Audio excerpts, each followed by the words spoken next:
പുത്തൻപുലരിയിലേക്ക് എല്ലാ പ്രിയപ്പെട്ട പ്രേക്ഷകർക്കും സ്വാഗതം. ഞാൻ VS കൃഷ്ണരാജ്. ഞാൻ വീണ പ്രസാദ്. അപ്പോൾ ഇന്ന് ഏറ്റവും സന്തോഷത്തിൻ്റെ ഒരു ദിവസമാണ്. അതെ, അഭിമാനത്തിൻ്റെ ദിവസം. ശ്രീഹരിക്കോട്ടയിൽ നിന്ന് 100ാം വിക്ഷേപണം. ഇപ്പോൾ ISRO ശരിക്കും അഭിമാനത്താണ്. അഭിമാനം എന്ന് പറഞ്ഞാൽ അതിലൊരു മാനമുണ്ടല്ലോ, അപ്പം അത് ആകാശമാണ്. ഏതായാലും 100ാം വിക്ഷേപണം ചരിത്രപരമാണ്. ഇന്ത്യക്കാർക്ക് മുഴുവൻ അഭിമാനിക്കാവുന്ന ഒരു പുലർച്ചെ ആണ് കടന്നുപോയത്. ഏതായാലും നമുക്ക് ആകാശത്തോളം വളർന്നു നിൽക്കുകയാണ്. യെസ്. അപ്പോൾ ഏതായാലും നമുക്ക് പ്രധാന വാർത്തകൾ കേട്ട ശേഷം മടങ്ങി വരാം. പ്രധാന വാർത്തകൾ. 10, 9, 8, 7, 6, 5, 4, 3, 2, 1, L40 stages are ignited.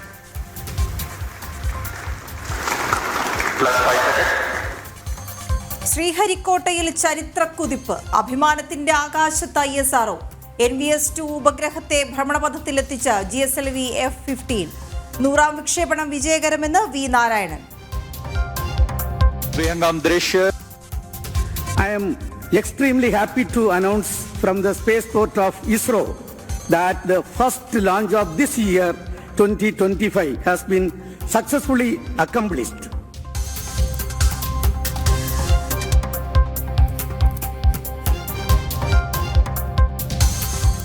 Nenmara ഇരട്ട കൊലപാതക കേസ് പ്രതി ചെന്താമര അറസ്റ്റിൽ. ഭാര്യയെ അടക്കം കൊല്ലാൻ പദ്ധതിയിട്ടെന്ന് മൊഴി. തൂക്കിക്കൊല്ലണമെന്ന് സുധാകരന്റെ മക്കൾ. ഒരു സമാധാനത്തോടെ ആയിട്ടാണെങ്കിലും ഇരിക്കാൻ പറ്റുള്ളൂ. നല്ല പോലെ പേടിയുണ്ടായിരുന്നു. എല്ലാവരും ഇവിടെ വരുന്നതുകൊണ്ട് ഇനി അയാൾ ഇങ്ങോട്ട് വരുമോ എല്ലാം നല്ല പോലെ പേടിയുണ്ടായിരുന്നു. ഇനി അയാൾ കൊല്ലണ വരെ ഒരു സമാധാനം. പോലീസ് സ്റ്റേഷന് മുന്നിൽ പുലർച്ചെയും സംഘർഷം. പ്രതിയെ ഇന്ന് കോടതിയിൽ ഹാജരാക്കും.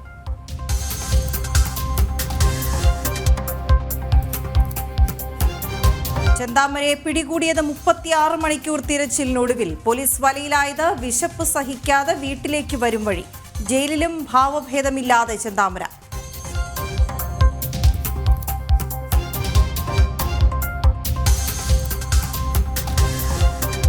ഇന്ന് മൗനി അമാവാസി ദിനം. മഹാകുംഭമേളയിൽ 2ാം അമൃത സ്നാനം. പ്രയാഗ്രാജിലേക്ക് ഭക്തജന പ്രവാഹം. സാഹചര്യം വിലയിരുത്തി പ്രധാനമന്ത്രി.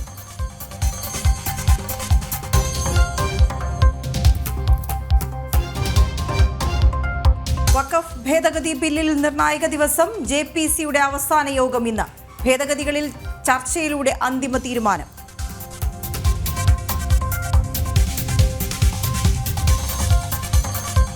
മുനമ്പം വഖഫ് അധിനിവേശത്തിൽ കൂടുതൽ രേഖകൾ പുറത്ത്. ഭൂമിയുടെ പാട്ട വ്യവസ്ഥയുടെ തെളിവുകൾ ജനം TVക്ക്. തിരുവിതാംകൂർ മഹാരാജാവ് അബ്ദുൾ സത്താർ ഹാജിക്ക് ഭൂമി കൈമാറിയത് കാർഷികാവശ്യത്തിന്. ജനം ബ്രേക്കിംഗ്.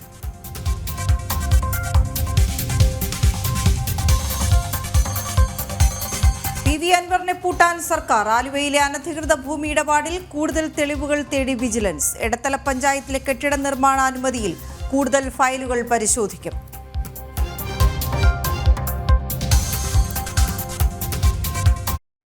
ആദ്യം ISRO ചരിത്രം അല്ലേ?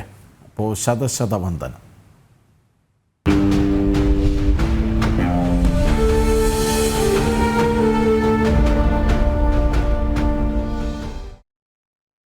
പുതുചരിത്രം കുറിച്ച് ISRO. 100ാം ദൗത്യ വിക്ഷേപണം വിജയകരം.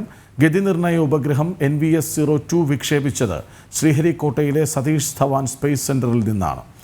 GSLV F-15 റോക്കറ്റിലാണ് ഗതിനിർണയ ഉപഗ്രഹം NVS-02 വിക്ഷേപിച്ചത്. ISRO ചെയർമാനായി V. നാരായണൻ ചുമതലയേറ്റ ശേഷമുള്ള ആദ്യത്തെ ദൗത്യമാണ്. രാജ്യത്തിൻ്റെ ഭരണ സംവിധാനങ്ങൾക്ക് പ്രത്യേകം നന്ദി അറിയിക്കുന്നതായി ISRO ചെയർമാൻ പ്രതികരിച്ചു. I am extremely happy to announce from the spaceport of ISRO that the first launch of this year 2025 has been successfully accomplished, with GSLV F-15 launch vehicle precisely injecting the navigation satellite NVS-02 in the required intended orbit.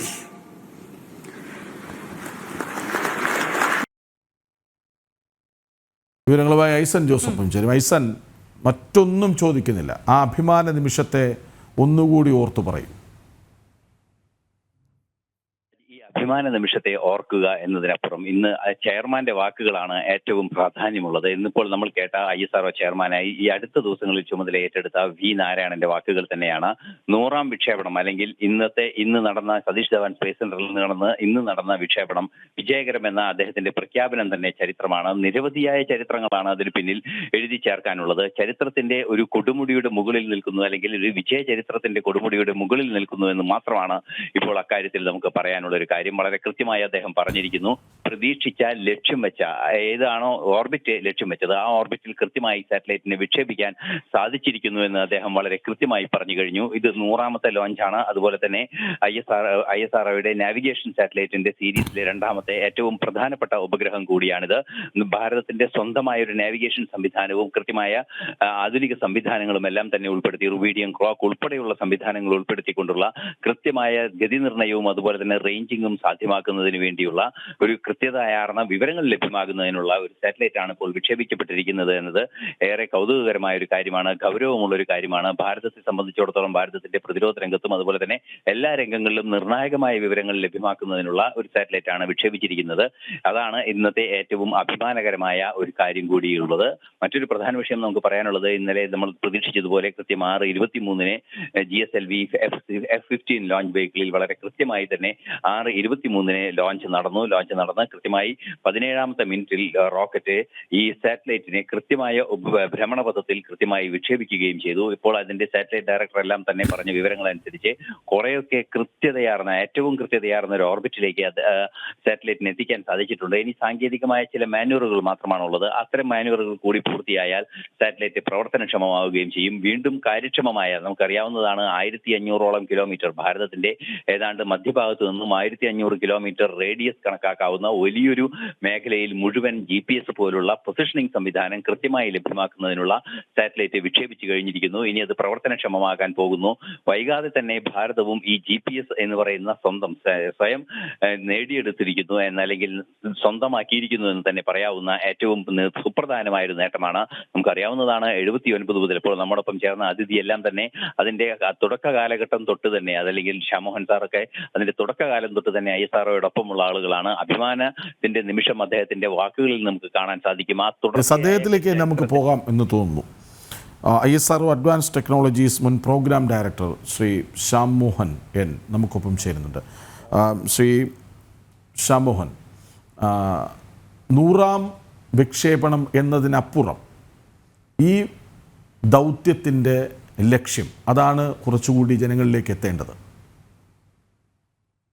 അതെ, നേരത്തെ പറഞ്ഞതുപോലെ നമ്മൾ 100 എന്നുള്ളൊരു glamour number എന്നുള്ളതിനുപരി നമ്മൾ NVS-02 എന്നുള്ള സാറ്റലൈറ്റിനെ കുറിച്ച് കൂടുതൽ മനസ്സിലാക്കേണ്ടതുണ്ട്. കാരണം നമ്മൾ നാവിഗേഷൻ എത്രത്തോളം ഇമ്പോർട്ടൻ്റ് ആണെന്ന് നമ്മൾ ഇനി ആധുനിക യുഗങ്ങളിൽ നമുക്ക് നമ്മുടെ പൊസിഷൻ, വെലോസിറ്റി, ടൈമിംഗ് ഇതെല്ലാം അറിഞ്ഞാലേ നമുക്ക് പല കാര്യങ്ങളിലും മുന്നോട്ട് പോകാൻ സാധിക്കുള്ളൂ. നമുക്ക് നേരത്തെ നമ്മൾ നാവിഗേഷൻ സാറ്റലൈറ്റ് സ്വന്തമായിട്ട് ഇല്ലാതിരുന്ന ഒരു സ്ഥിതിവിശേഷം ഉണ്ടായിരുന്നു ഭാരതത്തിന്. അന്ന് അമേരിക്കയുടെ GPS സംവിധാനം വച്ചിട്ടുള്ള നിയന്ത്രണങ്ങൾ മാത്രമേ ഉണ്ടായിരുന്നുള്ളൂ. ആ സമയത്ത് നമ്മൾ ഗഗൻ എന്നുള്ളൊരു സിസ്റ്റം ഡെവലപ്പ് ചെയ്തു. അതായത് GPS എയ്ഡഡ് ആയിട്ടുള്ളൊരു നാവിഗേഷൻ സിസ്റ്റം. നമ്മൾ ഗ്രൗണ്ട് സ്റ്റേഷൻസും ഒക്കെ വെച്ചിട്ട് GPS-ലെ എററിനെ മാറ്റിയിട്ട് നമ്മളെ വിമാനങ്ങൾക്കെല്ലാം ലാൻഡ് ചെയ്യാനുള്ള ഒരു ഹെൽപ്പ്, അങ്ങനെയുള്ള രീതിയിലൊരു ഗഗൻ ഒരു സിസ്റ്റം ഡെവലപ്പ് ചെയ്തിരുന്നു ISRO. അത് കഴിഞ്ഞിട്ടാണ് നമ്മൾ സ്വന്തമായിട്ട് IRNSS എന്ന് വെച്ചാൽ Indian regional navigation satellite system, IRNSS എന്ന സീരീസ് ഓഫ് സാറ്റലൈറ്റ്സ്, ഏതാണ്ട് 9ഓളം സാറ്റലൈറ്റ് നമ്മൾ വിക്ഷേപിച്ചു. അതിൻ്റെ ആക്യുറസി പോരാതെ വന്നു എന്നുള്ള സ്ഥിതിവിശേഷം മനസ്സിലായപ്പോഴും അതിൻ്റെ ചില ക്ലോക്കുകളുടെ പ്രവർത്തനത്തിലൊക്കെ നമുക്കൊരു ബുദ്ധിമുട്ട് നേരിട്ടപ്പോൾ നമ്മൾ സെക്കൻഡ് ജനറേഷൻ സാറ്റലൈറ്റ് NVS-01 തൊട്ട് 05 വരെ, അപ്പോൾ ഇതിൽ 2ാമത്തെ വിക്ഷേപണമായിട്ടുള്ളൂ. ഇനി 3 സാറ്റലൈറ്റ് കൂടെ ഈ സീരീസിൽ വിക്ഷേപിക്കേണ്ടതുണ്ട്, NVS-05 വരെ. അപ്പോൾ ഈ ഒരു നെറ്റ്വർക്ക് വന്നു കഴിഞ്ഞാൽ നമുക്ക് ഫുള്ളായിട്ട് നമ്മൾ ഭാരതത്തിന് വളരെ പ്രിസൈസായിട്ട് നമുക്കുള്ള ആക്യുറേറ്റ് ഇൻഫർമേഷൻ പൊസിഷനിലാണെങ്കിലും വെലോസിറ്റിയിലാണെങ്കിലും ടൈമിങ്ങിലാണെങ്കിലും നമുക്ക് എവിടെ നിന്നും അറിയാൻ പറ്റും. ഭാരതത്തിന് മാത്രമല്ല, നേരത്തെ പറഞ്ഞാൽ ഭാരതത്തിൻ്റെ ബൗണ്ടറി ഇപ്പോൾ തന്നെ 1500 കിലോമീറ്റർ ഔട്ട്സൈഡ് ഭാരതം നമ്മൾ കവർ ചെയ്യുന്നുണ്ട്. പിന്നീട് ഇതിനെ നമ്മൾ 5 വിക്ഷേപണങ്ങളും കഴിയുമ്പോൾ നമ്മളത് ഏതാണ്ട് 3000 കിലോമീറ്റർ കവറേജ്, അത് സാർക്ക് രാജ്യങ്ങളെല്ലാം ഉൾപ്പെടുത്തി നമ്മളൊരു ഈ സംവിധാനം വിപുലീകരിക്കാനുള്ളൊരു ഇതാണ് ഭാരതത്തിൻ്റെ ഭാഗത്തു നിന്നുള്ളത്. അത് വളരെ വിജയകരമായിട്ട് മുന്നോട്ട് പോകുന്നുണ്ട്. വളരെ പ്രയോജനമായിരിക്കും ഭാരതീയർക്കും ഈ ദേശവാസികൾക്കെല്ലാം. നമ്മളെ സംബന്ധിച്ച് ഇതൊരു 100ാം വിക്ഷേപണം എന്ന ഒരു അഭിമാനം. അതേസമയം ഈ ഒരു റോക്കറ്റും ഈ 100ാം വിക്ഷേപണവും ഭാരതത്തെ എങ്ങനെയാണ് ലോകത്തിൽ അടയാളപ്പെടുത്തുക? ഇതിപ്പോൾ ഗ്ലോബൽ പൊസിഷൻ സിസ്റ്റം സ്വന്തമായിട്ടുള്ളത് അമേരിക്കയ്ക്കും യൂറോപ്പിനും ചൈനയ്ക്കും റഷ്യയ്ക്കും അങ്ങനെ 4 രാജ്യങ്ങൾക്ക് മാത്രമേ ഉള്ളൂ. അപ്പോൾ അത് കഴിഞ്ഞിട്ട് ഭാരതം അതിലും ഒരു സ്വന്തമായിട്ടുള്ളൊരു മുദ്ര പതിപ്പിക്കുന്ന ഒരു മുഹൂർത്തമാണ് നമ്മൾ ഈ കാണുന്നത്.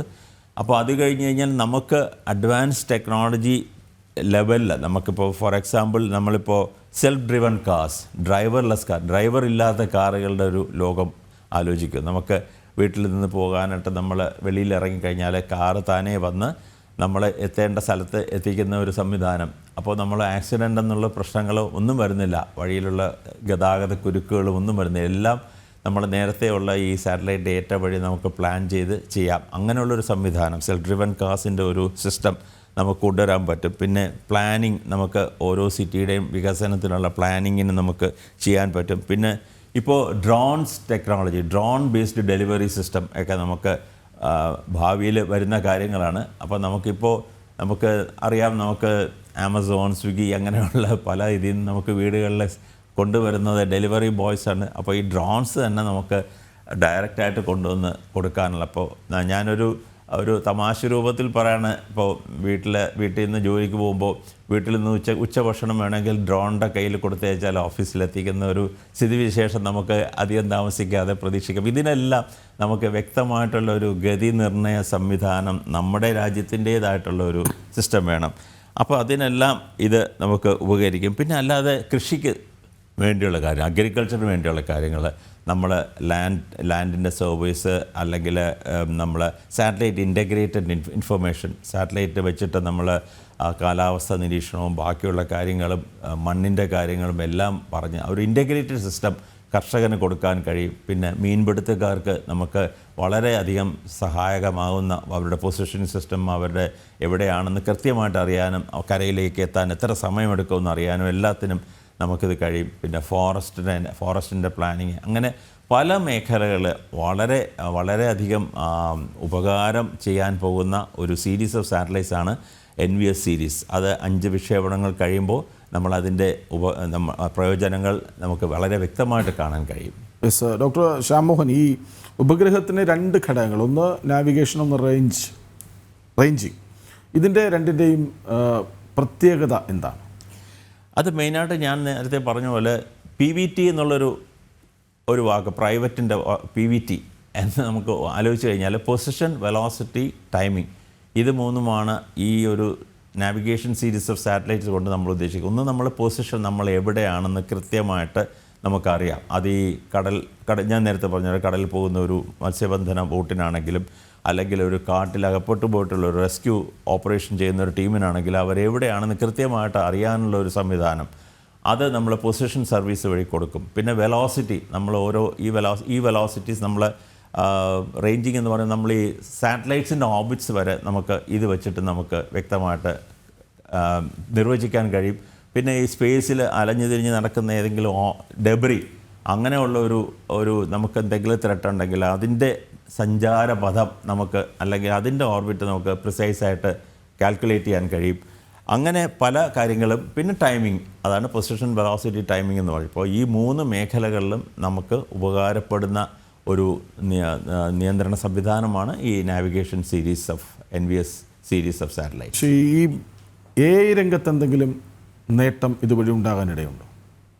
ഞാൻ നേരത്തെ പറഞ്ഞ പോലെ ഇൻ്റർനെറ്റ് ഓഫ് തിങ്സ് എന്ന് പറഞ്ഞിട്ടൊരു കോൺസെപ്റ്റ് ഉണ്ട്. അതായത് ഇൻ്റർനെറ്റ് വഴി നിയന്ത്രിക്കുന്ന സംവിധാനങ്ങൾ. അപ്പോൾ നമ്മൾ മൊത്തത്തിൽ നമ്മുടെ കാര്യക്ഷമത, നമ്മുടെ ജീവിതശൈലിയുടെ കാര്യക്ഷമത, ഇപ്പോൾ ഫോർ എക്സാമ്പിൾ ഒരു ഹാർട്ട് പേഷ്യൻറ്റിന് അദ്ദേഹത്തിന് നമുക്ക് ഒരു ഇൻബിൽറ്റ് സിസ്റ്റംസ് കൊടുത്തു കഴിഞ്ഞാൽ അദ്ദേഹത്തിൻ്റെ ശരീരത്തിലുണ്ടാകുന്ന വ്യതിയാനങ്ങൾ ആ സിസ്റ്റം തന്നെ മോണിറ്റർ ചെയ്ത് അത് ഡയറക്റ്റായിട്ട് ആ മെഡിക്കൽ സെൻറ്ററിൽ അതിന് ഇൻഫർമേഷൻ കൊടുത്ത് അവിടുന്ന് ഡോക്ടറിൻ്റെ കൺസൾട്ടേഷൻ ഇമ്മീഡിയറ്റ് ആയിട്ട് പ്രൊവൈഡ് ചെയ്ത് ആ മെഡിസിൻ ഉടനെ അദ്ദേഹത്തിൻ്റെ വീട്ടിലെത്തിച്ച് അങ്ങനെയുള്ളൊരു ഇൻ്റഗ്രേറ്റഡ് സിസ്റ്റം നമുക്ക് എല്ലാ മേഖലകളിലും നമ്മളൊരു ആരോഗ്യരംഗത്ത് ഞാൻ പറഞ്ഞതേ ഉള്ളൂ, അതുപോലെ തന്നെ ഏത് രംഗത്താണെങ്കിലും ആർട്ടിഫിഷ്യൽ ഇൻ്റലിജൻസ് കൂടെ വച്ചിട്ട് നമുക്ക് ഈ മിഷൻസിനെല്ലാം കൺട്രോൾ ചെയ്യാൻ പറ്റുകയാണെങ്കിൽ നമ്മുടെ ജീവിതത്തിൻ്റെ സുഖസൗകര്യങ്ങളും ബാക്കിയുള്ള കാര്യങ്ങളും ഇതേ കാര്യങ്ങൾ തന്നെ നമ്മൾ സ്ട്രാറ്റജിക് ആപ്ലിക്കേഷൻ നമ്മൾ രാജ്യസുരക്ഷയ്ക്ക് വേണ്ടിയും നമുക്ക് ഉപയോഗിക്കാം.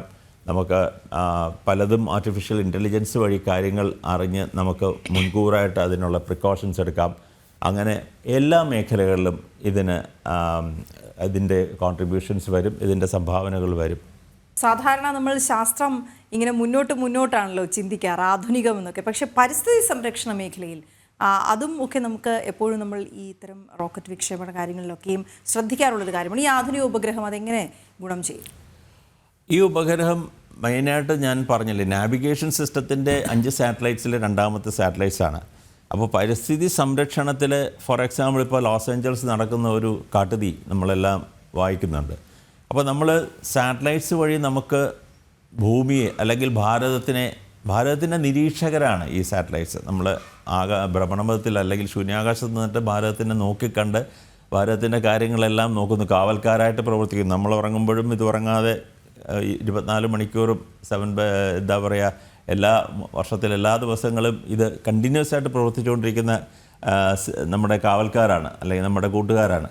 അപ്പോൾ ഈ സാറ്റലൈറ്റ്സ് വഴി നമുക്ക് ഇപ്പോൾ നമ്മളെ പരിസ്ഥിതിയുടെ കാര്യങ്ങൾ പറഞ്ഞാലും ഏതെങ്കിലും ഒരു വനത്തിൽ അല്ലെങ്കിൽ അല്ലാതെ ഉള്ള ഒരു തടാകത്തിൽ എന്തെങ്കിലും പ്രശ്നങ്ങൾ ഉണ്ടാകുകയാണെങ്കിലും എന്തെങ്കിലും കെമിക്കൽ ഇൻട്രൂഷൻസ് ഉണ്ടാവുകയാണെങ്കിലും അല്ലെങ്കിൽ ഒരു ഫയർ അങ്ങനെയുള്ള കാര്യങ്ങൾ ഉണ്ടാവുകയാണെങ്കിൽ അതൊക്കെ നേരിട്ട് കണ്ടുപിടിച്ചിട്ട് നമുക്ക് ഓട്ടോമേറ്റഡ് സിസ്റ്റം വഴി അതിനുള്ള പ്രിക്കോഷൻ എടുക്കാം. ഇപ്പോൾ നമ്മൾ തീ അണയ്ക്കാനായിട്ട് ഒരു ഫയർ എഞ്ചിൻ പോകണമെന്നില്ല, അതും ഞാൻ പറഞ്ഞ പോലെ ഒരു ഹെലികോപ്റ്റർ ബേസ്ഡ് അല്ലെങ്കിൽ drone based systems, fire fighting systems നമുക്ക് വിഭാവനം ചെയ്യാം.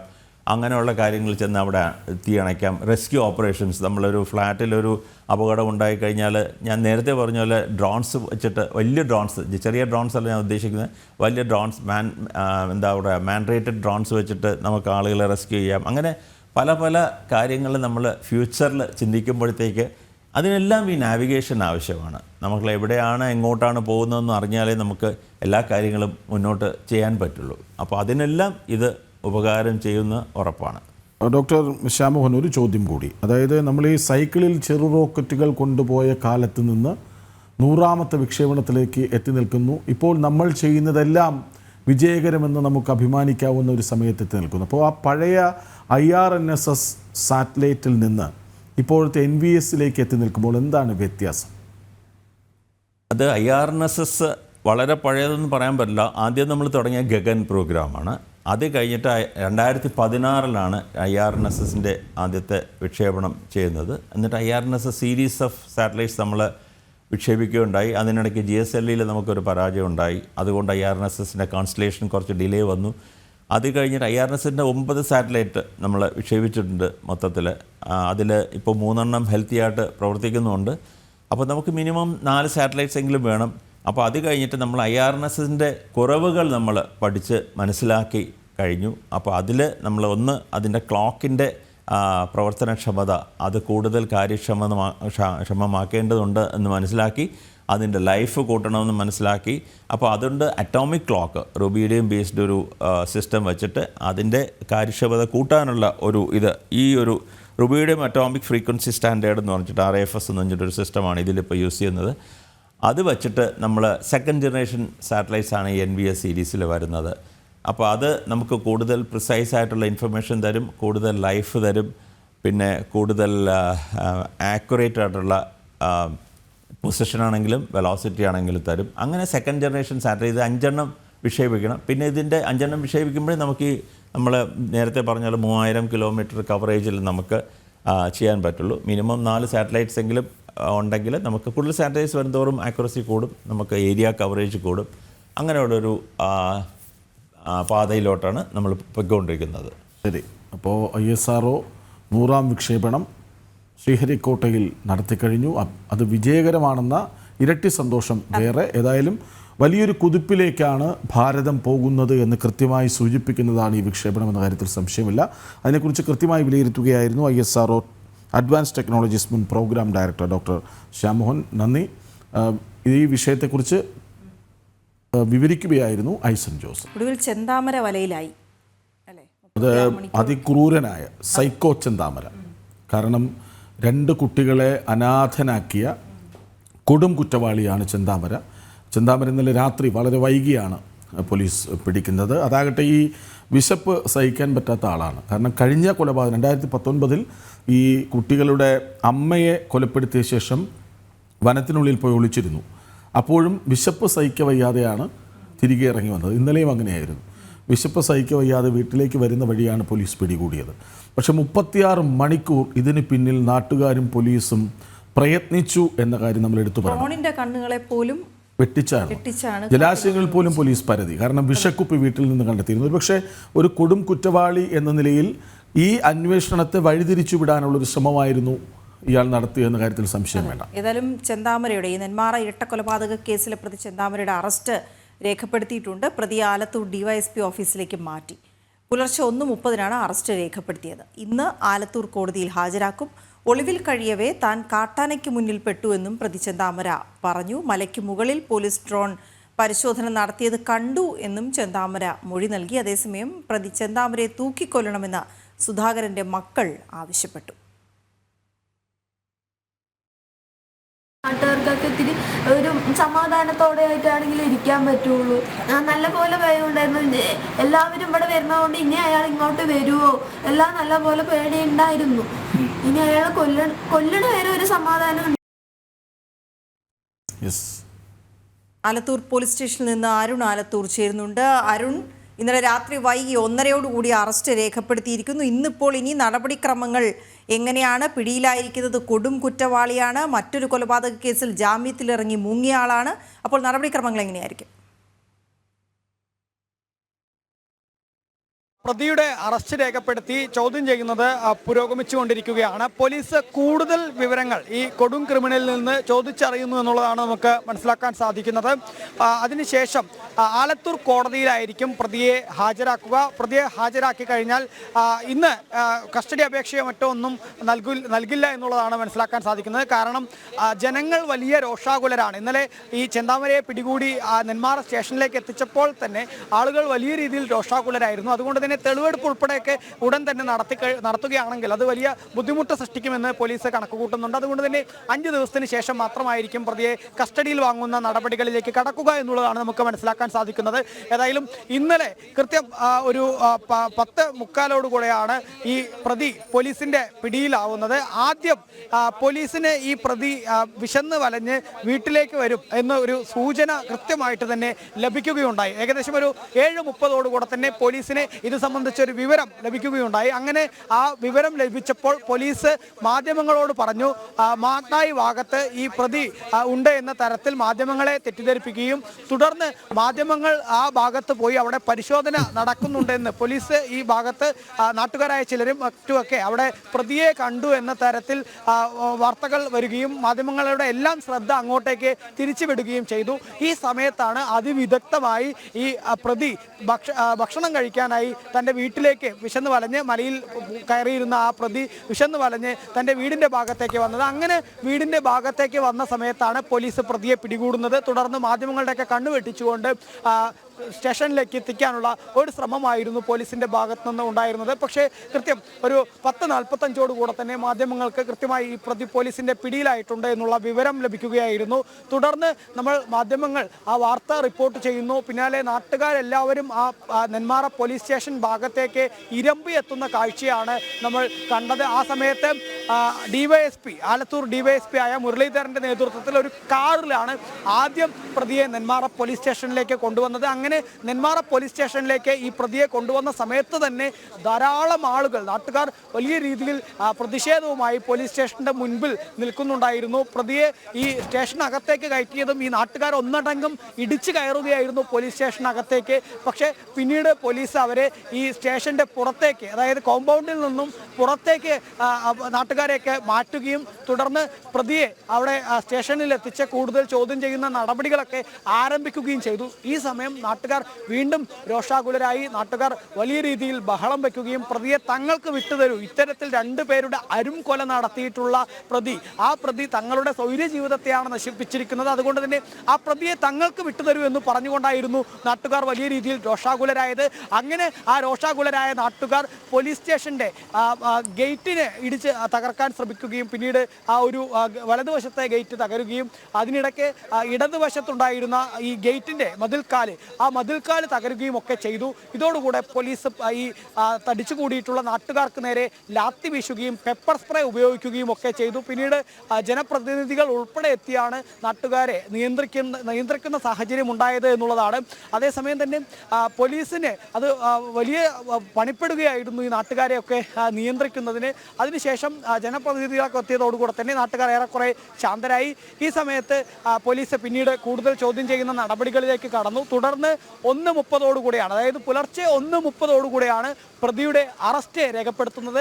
അങ്ങനെ അറസ്റ്റ് രേഖപ്പെടുത്തിയതിന് ശേഷം അതിനാടകീയമായിട്ടാണ് നെന്മാറയിൽ നിന്നും പ്രതിയെ ആലത്തൂരിലെ ഈ ഡിവൈഎസ്പിയുടെ ഓഫീസിലേക്ക് കൊണ്ടുവരുന്നത് എന്നുള്ളതും ശ്രദ്ധേയമാണ്. കാരണം മാധ്യമങ്ങൾ ഈ പ്രതിയെ 1:30-2 മണിയോടുകൂടെയാണ് നെന്മാറയിൽ നിന്നും ഈ ആലത്തൂർ ഡിവൈഎസ്പിയുടെ കാര്യാലയത്തിലേക്ക് കൊണ്ടുവരുന്നത്. ആ സമയത്ത് മാധ്യമങ്ങൾ ഇത് കവർ ചെയ്യുന്നതിന് വേണ്ടി ഫോളോ ചെയ്തപ്പോൾ പോലും ആ മാധ്യമങ്ങളുടെ വാഹനങ്ങളെ പോലും അപകടകരമായ രീതിയിൽ ഇടിക്കാവുന്ന തരത്തിൽ ഈ പോലീസിന്റെ ബസ്സും മറ്റ് വാഹനങ്ങളും ഒക്കെ ഏകദേശം ഒരു 5ഓളം വാഹനങ്ങളാണ് പോലീസ് ഈ പ്രതിയെ കൊണ്ടുപോകുന്നു എന്ന് പറഞ്ഞ് സ്റ്റേഷന് പുറത്തേക്ക് കടത്തിവിട്ടത്. തുടർന്ന് ഈ 5 വാഹനങ്ങൾ 5 ദിശയിലേക്ക് പോയി അതിൽ മാധ്യമങ്ങളെ വഴിതിരിച്ചു വിടുക എന്നുള്ളതായിരുന്നു പോലീസ് ആ സമയത്ത് ശ്രമിച്ചത്. എങ്കിലും പിന്നീട് മാധ്യമങ്ങൾക്ക് കൃത്യമായ വിവരം ലഭിക്കുകയായിരുന്നു ആ പ്രതിയെ ഈ ആലത്തൂരിലെ ഡിവൈഎസ്പിയുടെ കാര്യാലയത്തിലേക്ക് എത്തിച്ചിട്ടുണ്ട് എന്നുള്ളത്. ഏതായാലും ഇപ്പോൾ പ്രതി ആലത്തൂരിലെ ഡിവൈഎസ്പിയുടെ കാര്യാലയത്തിലാണ് ഉള്ളത്. പ്രതി പോലീസിനോട് പറഞ്ഞിരിക്കുന്ന കാര്യങ്ങൾ ഇത്തരത്തിലാണ്. അതായത് താൻ ഒരു വടിയുടെ അറ്റത്ത് ഒരു കൊടുവാൾ കെട്ടിക്കൊണ്ട് കൃഷിയിടത്തിലേക്ക് പോവുകയായിരുന്നു. അങ്ങനെ കൃഷിയിടത്തിലേക്ക് പോകുന്ന സമയത്ത് മുന്നിൽ സ്കൂട്ടറിൽ വരികയായിരുന്നു സുധാകരൻ തന്നെ സ്കൂട്ടർ കൊണ്ട് ഇടിക്കാൻ ശ്രമിച്ചു. ആ സമയത്ത് തൻ്റെ പ്രാണരക്ഷാർത്ഥമാണ് സുധാകരനെ വെട്ടിയത് എന്നുള്ളതാണ്. തുടർന്ന് സുധാകരൻ്റെ അമ്മ ലക്ഷ്മിയും തനിക്ക് നേരെ അസഭ്യം പറഞ്ഞുകൊണ്ട് വന്നു. അപ്പോഴാണ് ആദ്യം സുധാകരൻ്റെ ഹെൽമെറ്റിലേക്ക് വെട്ടുകയും അതുപോലെ തന്നെ ആ സുധാകരൻ്റെ അമ്മ ലക്ഷ്മി അവിടേക്ക് എത്തിയപ്പോൾ അവരെയും വെട്ടി എന്ന തരത്തിലാണ് പ്രതി പോലീസിനോട് പറഞ്ഞിരിക്കുന്നത്. മാത്രമല്ല ഈ സംഭവത്തിന് ശേഷം പ്രതി കഴിഞ്ഞ തവണ 2019 സജിതയെ കൊലപ്പെടുത്തിയ ശേഷം ചെയ്ത സമാന രീതിയിൽ കൊടുവാളെടുത്ത് വീടിനുള്ളിൽ ഉപേക്ഷിക്കുന്നു. അവിടെ നിന്നും തൊട്ടടുത്ത മലയിലേക്ക് കടന്നു കളയുന്നു. ആ മലയിൽ ഒളിവിൽ കഴിയുന്ന സമയത്ത് നേരത്തെ ഈ 2019 സജിതയെ കൊലപ്പെടുത്തിയതിന് ശേഷവും സമാന രീതിയിൽ അവിടെയുള്ളൊരു മലയിലേക്ക് പ്രതി പോയി മലയുടെ മുകളിൽ നിന്നും കൃത്യമായിട്ട് എന്താണ് താഴെ നടക്കുന്നത് എന്നുള്ളത് ഇയാൾ നിരന്തരം നിരീക്ഷിക്കുന്നുണ്ടായിരുന്നു. ഇത്തവണയും സമാന രീതിയിൽ തന്നെയാണ് താഴെ പോലീസും നാട്ടുകാരും ഒക്കെ തിരച്ചിൽ നടത്തുന്നത് പ്രതി കൃത്യമായി തന്നെ കണ്ടിരുന്നു എന്നുള്ളതാണ് പോലീസിനോട് പറയുന്നത്. മാത്രമല്ല ഡ്രോണിൻ്റെ പരിശോധന ഉൾപ്പെടെ താൻ കണ്ടു. ഡ്രോൺ കണ്ടപ്പോൾ താൻ മരങ്ങൾക്കിടയിലും മറ്റുമൊക്കെ ഒളിഞ്ഞിരുന്നു എന്നുള്ളതാണ് പ്രതി പോലീസിനോട് പറഞ്ഞിരിക്കുന്നത്. മാത്രമല്ല കാട്ടിലൂടെ പോകുന്ന സമയത്ത് ഒരു ആനയുടെ മുന്നിൽ ഉൾപ്പെടെ കാട്ടാനിയുടെ മുന്നിൽ ഉൾപ്പെടെ താൻ പെട്ടു എന്നും പ്രതി പോലീസിനോട് പറഞ്ഞിട്ടുണ്ട്. ഏതായാലും ആ പോലീസിനോട് പറഞ്ഞിരിക്കുന്ന കാര്യങ്ങൾ ഈ കൊടുവാൾ ഉൾപ്പെടെ കൊലപാതകത്തിന് ഉപയോഗിച്ചിരിക്കുന്ന കൊടുവാൾ വാങ്ങിയിട്ടുള്ളത് എലവഞ്ചേരിയിൽ നിന്നാണെന്ന് ഉൾപ്പെടെ പ്രതി പോലീസിനോട് പറഞ്ഞിട്ടുണ്ട്. ഇത്തരം കാര്യങ്ങളൊക്കെ പോലീസിനോട് വിശദമായി പറഞ്ഞിട്ടുണ്ടെങ്കിൽ പോലും പ്രതിയുടെ ഈ മോട്ടീവ് സംബന്ധിച്ചൊക്കെ കൂടുതൽ കാര്യങ്ങൾ ഇനിയും വ്യക്തമാവേണ്ടതുണ്ട്. അതായത് കഴിഞ്ഞ 2019 ആ കൊലപാതകത്തിലേക്ക് വഴിവെച്ചത് തൻ്റെ കുടുംബ ബന്ധം തകർത്തത് സജിതയാണ് എന്നുള്ള ചിന്തയായിരുന്നു. ആ സജിത അതായത് ഒരു ജോത്സ്യൻ പറയുന്നു നീളൻ മുടിയുള്ള ഒരു സ്ത്രീയാണ് ഈ ചെന്താമരയുടെ കുടുംബ ബന്ധം തകരുന്നതിന് കാരണമെന്നൊരു ജോത്സ്യൻ പറയുന്നു. ആ അന്ധവിശ്വാസത്തിലൂടെയാണ് ഇയാൾ ഇത്തരമൊരു അരുംകൊല സജിതയെ കൊലപ്പെടുത്തി സജിതയുടെ മുടി പോലും മുറിച്ചെടുക്കുന്ന സാഹചര്യമായിരുന്നു കഴിഞ്ഞ തവണ ഉണ്ടായത്. ഇത്തവണ ഈ പ്രതി പറയുന്നത് തൻ്റെ ലിസ്റ്റിൽ 5 പേർ ഉണ്ട് എന്നുള്ളതാണ്. ആ 5 പേരിൽ പ്രധാനമായിട്ടും പറയുന്നത് ഒരു പോലീസുകാരനും അയൽവാസികളായ ചിലരുമൊക്കെ തൻ്റെ ലിസ്റ്റിൽ ഉണ്ടായിരുന്നു എന്നുള്ളതാണ് പോലീസിന് ഈ പ്രതി മൊഴി നൽകിയിരിക്കുന്നത്. പറഞ്ഞിരിക്കുന്നത്. ഇവരെയൊക്കെ ഇങ്ങനെ കൊലപ്പെടുത്താനുള്ള ആ മോട്ടീവ് എന്താണ് എന്നുള്ളതിനൊക്കെ ഇനി കൂടുതൽ വിശദമായ കാര്യങ്ങൾ ഇപ്പോൾ പറഞ്ഞിരിക്കുന്നത് താൻ കൃഷിയിടത്തിലേക്ക് പോകുമ്പോൾ മുന്നിൽ സ്കൂട്ടറുമായി വന്ന ആളെ വെട്ടിയെന്നതാണ്. പക്ഷേ അതാണോ അതല്ലെങ്കിൽ കൃത്യമായ ആസൂത്രണം നടത്തിയതാണോ എന്നൊക്കെ കൃത്യമായി അറിയേണ്ടതുണ്ട്.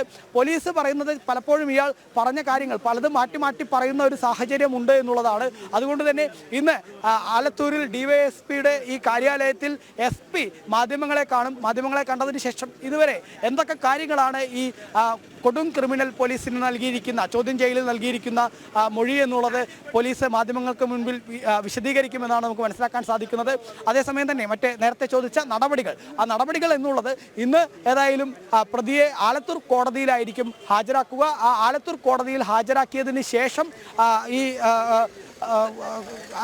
5 ദിവസത്തിന് ശേഷം മാത്രമായിരിക്കും പ്രതിയെ ഇനി വീണ്ടും കസ്റ്റഡിയിൽ വാങ്ങി തെളിവെടുപ്പ് ഉൾപ്പെടെയുള്ള നടപടികളിലേക്കൊക്കെ കടക്കുക എന്നുള്ളതാണ് നമുക്ക് മനസ്സിലാക്കാൻ സാധിക്കുന്നത്. അതിന് കാരണം ഞാൻ നേരത്തെ പറഞ്ഞതാണ്. ഇന്നലെ രാത്രി മുഴുവൻ അത്രയേറെ ജനങ്ങളായിരുന്നു തടിച്ചുകൂടി നെന്മാറ പോലീസ് സ്റ്റേഷന് മുന്നിൽ നിൽക്കുന്നുണ്ടായിരുന്നു. അവരൊക്കെ ഈ പ്രതിയെ തങ്ങൾക്ക് വിട്ടുതരൂ എന്ന് പറഞ്ഞുകൊണ്ട് വളരെ രോഷാകുലരായി നിൽക്കുന്ന വലിയ സംഘർഷാവസ്ഥയായിരുന്നു നെന്മാറ പോലീസ് സ്റ്റേഷന് മുന്നിൽ ഇന്നലെ അർദ്ധരാത്രി വരെയും തുടർന്നിരുന്നത്. ഇത്തരത്തിലേക്ക് വരാം. ഇപ്പോൾ ആനന്ദ് പുതൂർ കൂടി ചേരുന്നുണ്ട്. ആനന്ദ്, ഈ പ്രതി ഭാര്യയെ കൊല്ലാൻ പദ്ധതിയിട്ടിരുന്നു എന്ന് മൊഴിയുണ്ട്. പിന്നീട് കേൾക്കുന്നു 5 പേർ പട്ടികയിൽ ഉണ്ടായിരുന്നുവെന്ന്, അതിനുശേഷം 6 എന്ന കണക്ക്. എന്താണ് ഇയാളുടെ മൊഴിയെന്ന് പോലീസ് പറയുന്നത്?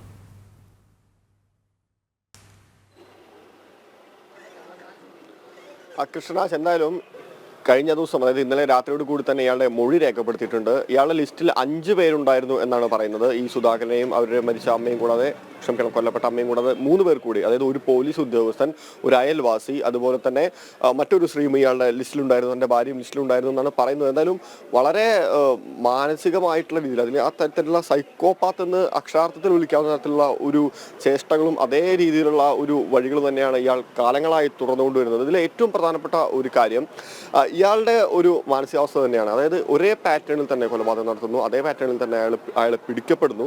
പ്രത്യേകിച്ച് വിശപ്പ് സഹിക്കാൻ വയ്യാതെ ഇത്തരത്തിൽ ഈ മലയ്ക്ക് മുകളിൽ നിന്ന് താഴേക്ക് സ്വന്തം വീട്ടിലേക്ക് വരുന്നതിനിടയിൽ പിടികൂടുന്നു.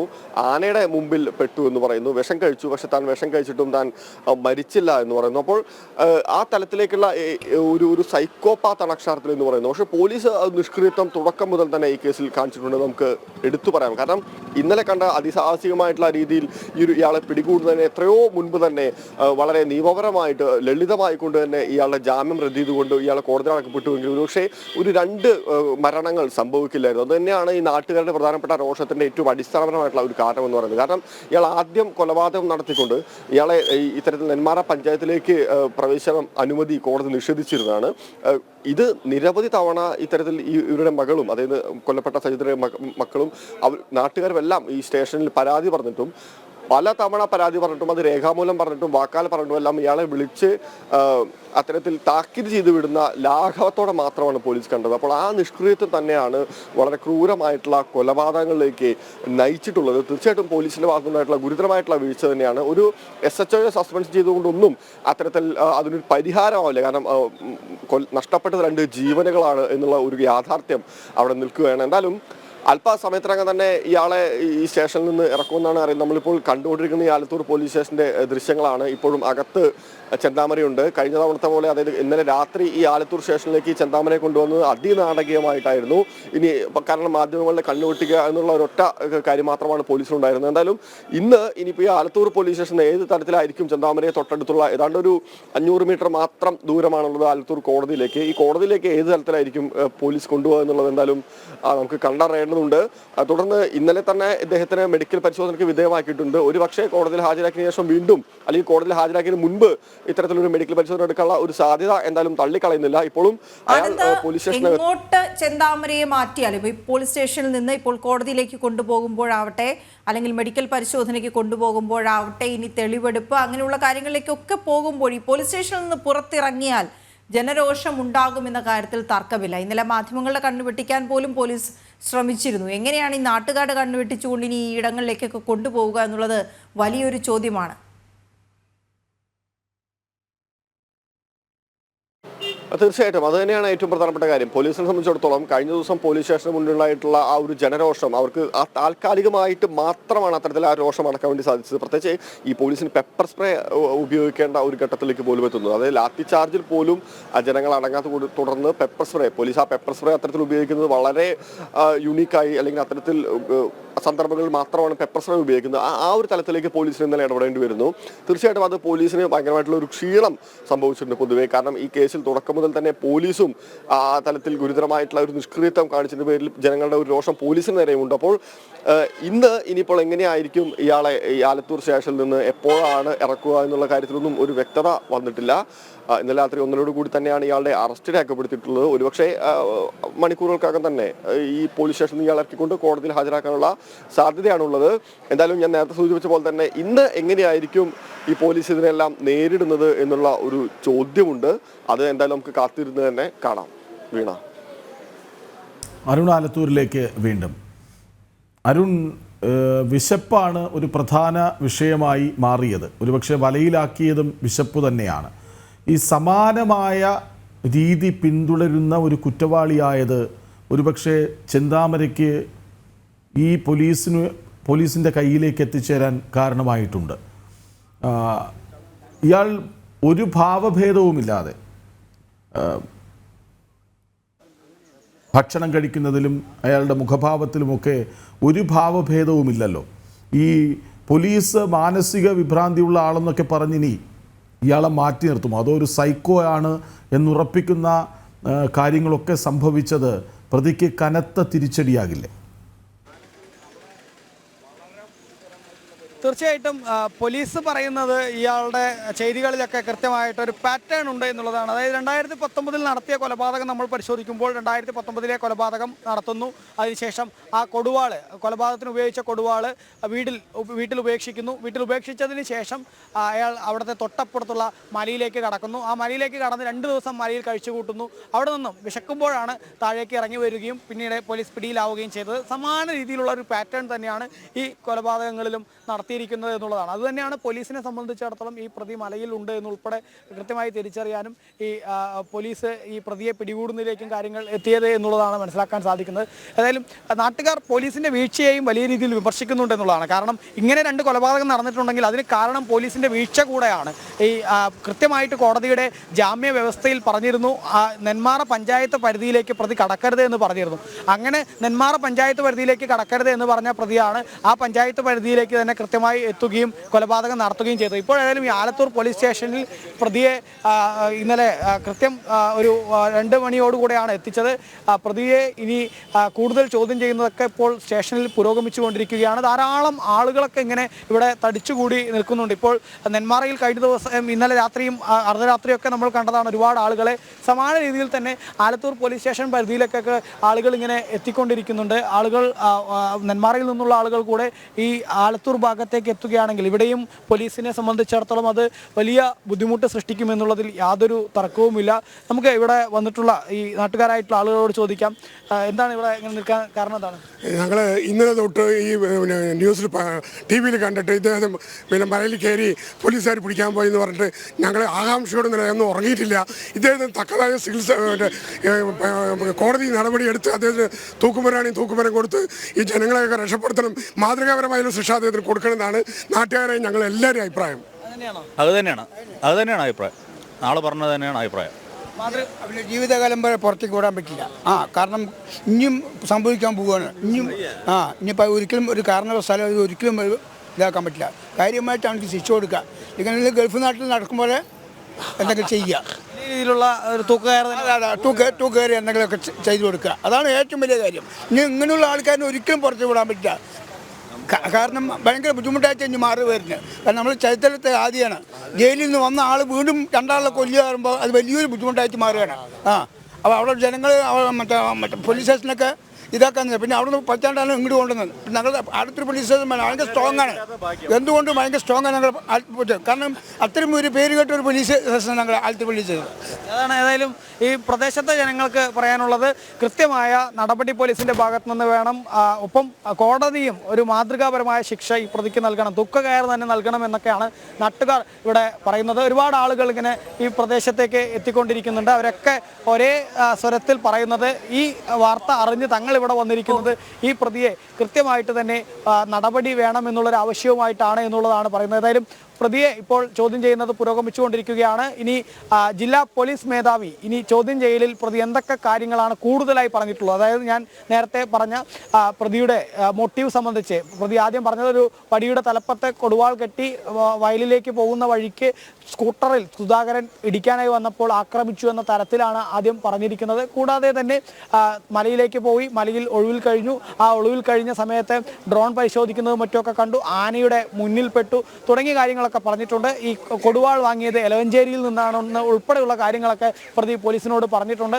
ഇനി 2019 മുതൽ ഇയാൾ പക കൊണ്ടു നടക്കുകയായിരുന്നു. എന്താണ് ഈ പകയ്ക്ക് കാരണം, ഈ പോലീസുകാരനോട് എന്താണ് പക എന്നുള്ളതൊക്കെ അറിയേണ്ടതുണ്ട്. അത്തരം കാര്യങ്ങളൊക്കെ പോലീസിന്റെ ചോദ്യം ചെയ്യലിൽ പ്രതി പറയുമെന്നാണ് നമുക്ക് മനസ്സിലാക്കാൻ സാധിക്കുന്നത്. SP മാധ്യമങ്ങളെ കാണുമ്പോൾ അത്തരം കാര്യങ്ങളിലൊക്കെ കൂടുതൽ വ്യക്തത നമുക്ക് ലഭിക്കുമെന്നാണ് മനസ്സിലാക്കാൻ സാധിക്കുന്നത്. ഇപ്പോൾ ഏതായാലും ചോദ്യം ചെയ്യൽ പുരോഗമിച്ചുകൊണ്ടിരിക്കുകയാണ് ആലത്തൂർ DYSPയുടെ കാര്യാലയത്തിൽ. ശരി, അരുൺ ആലത്തൂരും മാനത്ത് പുത്തൂറുമാണ് വിവരങ്ങൾ നൽകി. അതേസമയം നെന്മാറ SHO മഹേന്ദ്ര സിംഹനെ സർവീസിൽ നിന്ന് സസ്പെൻഡ് ചെയ്തു. നെന്മാറ ഇരട്ടക്കൊലപാതകത്തിൽ വീഴ്ച സംഭവിച്ചു എന്ന SP റിപ്പോർട്ടിന്റെ അടിസ്ഥാനത്തിലാണ് നടപടി. SHOയ്ക്ക് വീഴ്ച സംഭവിച്ചു എന്ന് പാലക്കാട് SP റിപ്പോർട്ട് നൽകിയിരുന്നു. നെന്മാറ ഇരട്ടക്കൊലപാതകത്തിൽ വീഴ്ച സംഭവിച്ചെന്ന SP റിപ്പോർട്ടിന്റെ അടിസ്ഥാനത്തിലാണ് നെന്മാറ SHO മഹേന്ദ്ര സിംഗിനെ സർവീസിൽ നിന്ന് സസ്പെൻഡ് ചെയ്തത്. പ്രതി ചെന്താമര ജാമ്യ വ്യവസ്ഥ ലംഘിച്ചിട്ടും കോടതിയെ അറിയിക്കാത്തത് വലിയ പിഴവെന്ന കണ്ടെത്തലിന്റെ അടിസ്ഥാനത്തിലാണ് നടപടി. ജാമ്യ വ്യവസ്ഥ പ്രകാരം പ്രതിക്ക് നെന്മാറ പഞ്ചായത്തിൽ പ്രവേശിക്കാൻ അനുമതി ഉണ്ടായിരുന്നില്ല. ഇത് ലംഘിച്ചാണ് പ്രതി 1 മാസത്തോളം ഇവിടെ താമസിച്ചത്. എന്നിട്ടും പോലീസ് അക്കാര്യം അറിഞ്ഞില്ല. ചെന്താമരയുടെ ജാമ്യോത്തരവിന്റെ പകർപ്പ് സ്റ്റേഷനിൽ ഉണ്ടായിരുന്നില്ലെന്നാണ് SHO നൽകിയ വിശദീകരണം. ഇത് തള്ളി SP ജാമ്യ ഉത്തരവ് പ്രകാരം നെന്മാറ പോലീസ് സ്റ്റേഷൻ പരിധിയിൽ പോലും പ്രതിക്ക് പ്രവേശനം ഉണ്ടായിരുന്നില്ലെന്നും അതിനാൽ വിശദീകരണം മുഖവിലക്കെടുക്കാനാകില്ലെന്നും വ്യക്തമാക്കി ഉത്തരമേഖല IG-ക്ക് റിപ്പോർട്ട് നൽകി. ഇതിന്റെ അടിസ്ഥാനത്തിലാണ് SHOയെ സസ്പെൻഡ് ചെയ്തത്. കൊല്ലപ്പെട്ട സുധാകരനും മകളും പ്രതിക്കെതിരെ പരാതി നൽകിയിട്ടും നടപടി സ്വീകരിക്കാത്തതും ഗുരുതര വീഴ്ചയെന്നാണ് വിലയിരുത്തൽ. ജനം, തിരുവനന്തപുരം. ഇന്നത്തെ വളരെ പ്രധാനപ്പെട്ട 2 വാർത്തകൾക്ക് ശേഷം നമുക്ക് മറ്റ് വിവരങ്ങളിലേക്ക് പോകുമ്പോൾ സാധാരണ നമ്മൾ കുംഭമേളയിൽ നിന്നൊക്കെയാണ് തുടങ്ങാറ്, അല്ലെ, ഒരു സാധാരണ ദിവസം എന്ന്. പക്ഷെ ഇന്ന് നമുക്ക് വലിയ അഭിമാനത്തിന്റെ ഒരു നിമിഷം ആയിരുന്നു. ആദ്യം പോയി, പിന്നീട് ചെന്താമര. അതെ, അത് കേരളം ഉറ്റുനോക്കുന്ന ആകാംക്ഷയോടെ കാത്തിരുന്ന ഒരു അറസ്റ്റായിരുന്നു. അത് രേഖപ്പെടുത്തി ഇനി എന്ത് എന്നൊരു ചോദ്യമുണ്ട്. അപ്പോൾ അതറിയാനുള്ള ആകാംക്ഷ പ്രേക്ഷകർക്കും ഉണ്ടാകും. അതുകൊണ്ട് ആ വാർത്ത. ഇനി നമുക്ക് മഹാകുംഭമേളയിലേക്ക്. പക്ഷേ ഇന്നിപ്പോൾ നമുക്ക് അവിടെ നൽകാനുള്ള ഒരു വാർത്ത എന്ന് പറയുന്നത് ഈ മഹാകുംഭമേളയിൽ തിക്കിലും തിരക്കിലും പെട്ട നിരവധി പേർക്ക് പരിക്കേറ്റു എന്നുള്ളതാണ്. ഉത്തർപ്രദേശ് മുഖ്യമന്ത്രി യോഗി ആദിത്യനാഥിനെ ടെലിഫോണിൽ വിളിച്ച പ്രധാനമന്ത്രി നരേന്ദ്രമോദിയും ആഭ്യന്തരമന്ത്രി അമിത്ഷായും സ്ഥിതിഗതികൾ വിലയിരുത്തിയിട്ടുണ്ട്. 10 പേർ മരിച്ചതായി റിപ്പോർട്ടുകളുണ്ട്. കൂടുതൽ പേർക്ക് പരിക്കേറ്റു എന്നായിരുന്നു ആദ്യ ഘട്ടത്തിൽ വന്ന റിപ്പോർട്ട്. പക്ഷേ ഇപ്പോൾ 10 പേർ മരിച്ചു. അമൃതസ്നാന ദിവസമാണ്. സ്വാഭാവികമായും മൗനി അമാവാസി ദിനം. ഭക്തജന തിരക്ക് ഒരുപാടായിരിക്കും. കാര്യം കഴിഞ്ഞ 2 ദിവസം മുമ്പ് വരെ 13.25 കോടി പേർ എത്തിയിരുന്നു. അപ്പോൾ ഒരു ദിവസം എത്രമാത്രം ആളുകൾ അവിടേക്ക് എത്തുന്നുണ്ട് സ്നാനത്തിന് എന്ന് നമ്മൾ അനുമാനിച്ചാൽ മതി. അപ്പോൾ അറിയാവുന്നതാണ്, വലിയ സുരക്ഷയാണ് അവിടെ ഏർപ്പെടുത്തിയിരിക്കുന്നത്, അല്ലേ? പക്ഷെ എന്നിട്ട് പോലും ഈ തിക്കും തിരക്കും ഉണ്ടായിരിക്കുന്ന ഒരു സാഹചര്യം എന്ന് പറഞ്ഞാൽ അത്ര അധികം ആളുകൾ അവിടേക്ക് എത്തിക്കൊണ്ടിരിക്കുന്നു, നിയന്ത്രണമില്ലാതെ തന്നെ എന്നുള്ളതാണ്. പ്രതീക്ഷിച്ചതിനേക്കാളും ഏറെ ജനങ്ങൾ. ശരി, അപ്പോൾ നമുക്ക് നിഖിൽ കുമാറിലേക്ക് പോകാം. നിഖിൽ, എന്നത്തെയും പോലെ ഒരു ദിവസമല്ല ഇന്ന് മഹാകുംഭമേളയിൽ. എന്താണ് വിവരങ്ങൾ?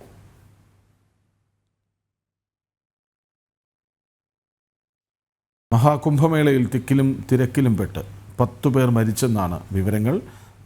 പ്രധാനമന്ത്രി നരേന്ദ്രമോദിയും ആഭ്യന്തരമന്ത്രി അമിത്ഷായും മുഖ്യമന്ത്രി യോഗി ആദിത്യനാഥുമായി സംസാരിച്ചു.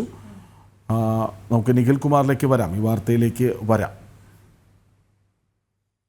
രാഷ്ട്രീയ സ്വയംസേവക സംഘത്തിൻ്റെ 4ാമത് സർസംഘചാലക് പ്രൊഫസർ രാജേന്ദ്ര സിംഗിൻ്റെ ജന്മദിനമാണിന്ന്. ന്യൂക്ലിയർ ഫിസിക്സിൽ വിദഗ്ധനായ അദ്ദേഹം പ്രശസ്ത ഭൗതിക ശാസ്ത്രജ്ഞൻ CV രാമൻ്റെ കൂടെയും പ്രവർത്തിച്ചിരുന്നു. അലഹബാദ് സർവകലാശാലയിൽ അധ്യാപകനായിരിക്കെ 1966 ഔദ്യോഗിക ജീവിതം മതിയാക്കി മുഴുവൻ സമയ RSS പ്രവർത്തകനായി സേവനം തുടങ്ങി. 40കളിലെ ക്വിറ്റ് ഇന്ത്യ സമരത്തിലും സജീവമായിരുന്നു അദ്ദേഹം. സ്വയം സേവകർ ഏറെ സ്നേഹത്തോടെ രജു ഭയ്യ എന്നാണ് അദ്ദേഹത്തെ അഭിസംബോധന ചെയ്തിരുന്നത്. അടിയന്തരാവസ്ഥ കാലത്ത് ഭാരതം മുഴുവൻ യാത്ര ചെയ്ത രജു ഭയ്യ ലാൽ ബഹദൂർ ശാസ്ത്രി, ചന്ദ്രശേഖർ, VP സിംഗ് അടക്കം ദേശീയ നേതാക്കളുമായി അടുത്ത ബന്ധം പുലർത്തിയിരുന്നു. 1994 പരംപൂജനീയ ബാലാസാഹേബ് ദേവർസ് ജിയുടെ പിൻഗാമിയായാണ് Reju ഭയ്യ RSSന്റെ Sarsanghchalak പദവിയിലെത്തിയത്.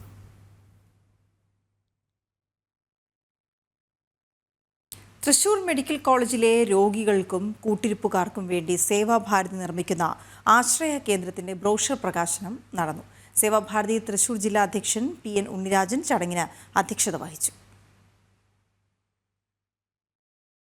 RSS Vibhag Sanghchalak KS Padmanabhan, Kalyan jewellers MD TS Kalyanaraman, Avanangattikkalari മഠാധിപതി advocate AU Raghurama Panicker, Paramekkavu Devaswom secretary G Rajesh, SNDP Yogam assistant secretary KV Sadanandan, Rajan Achuthan, M Radhakrishnan തുടങ്ങിയവർ ചേർന്ന് ബ്രോഷർ പ്രകാശനം ചെയ്തു.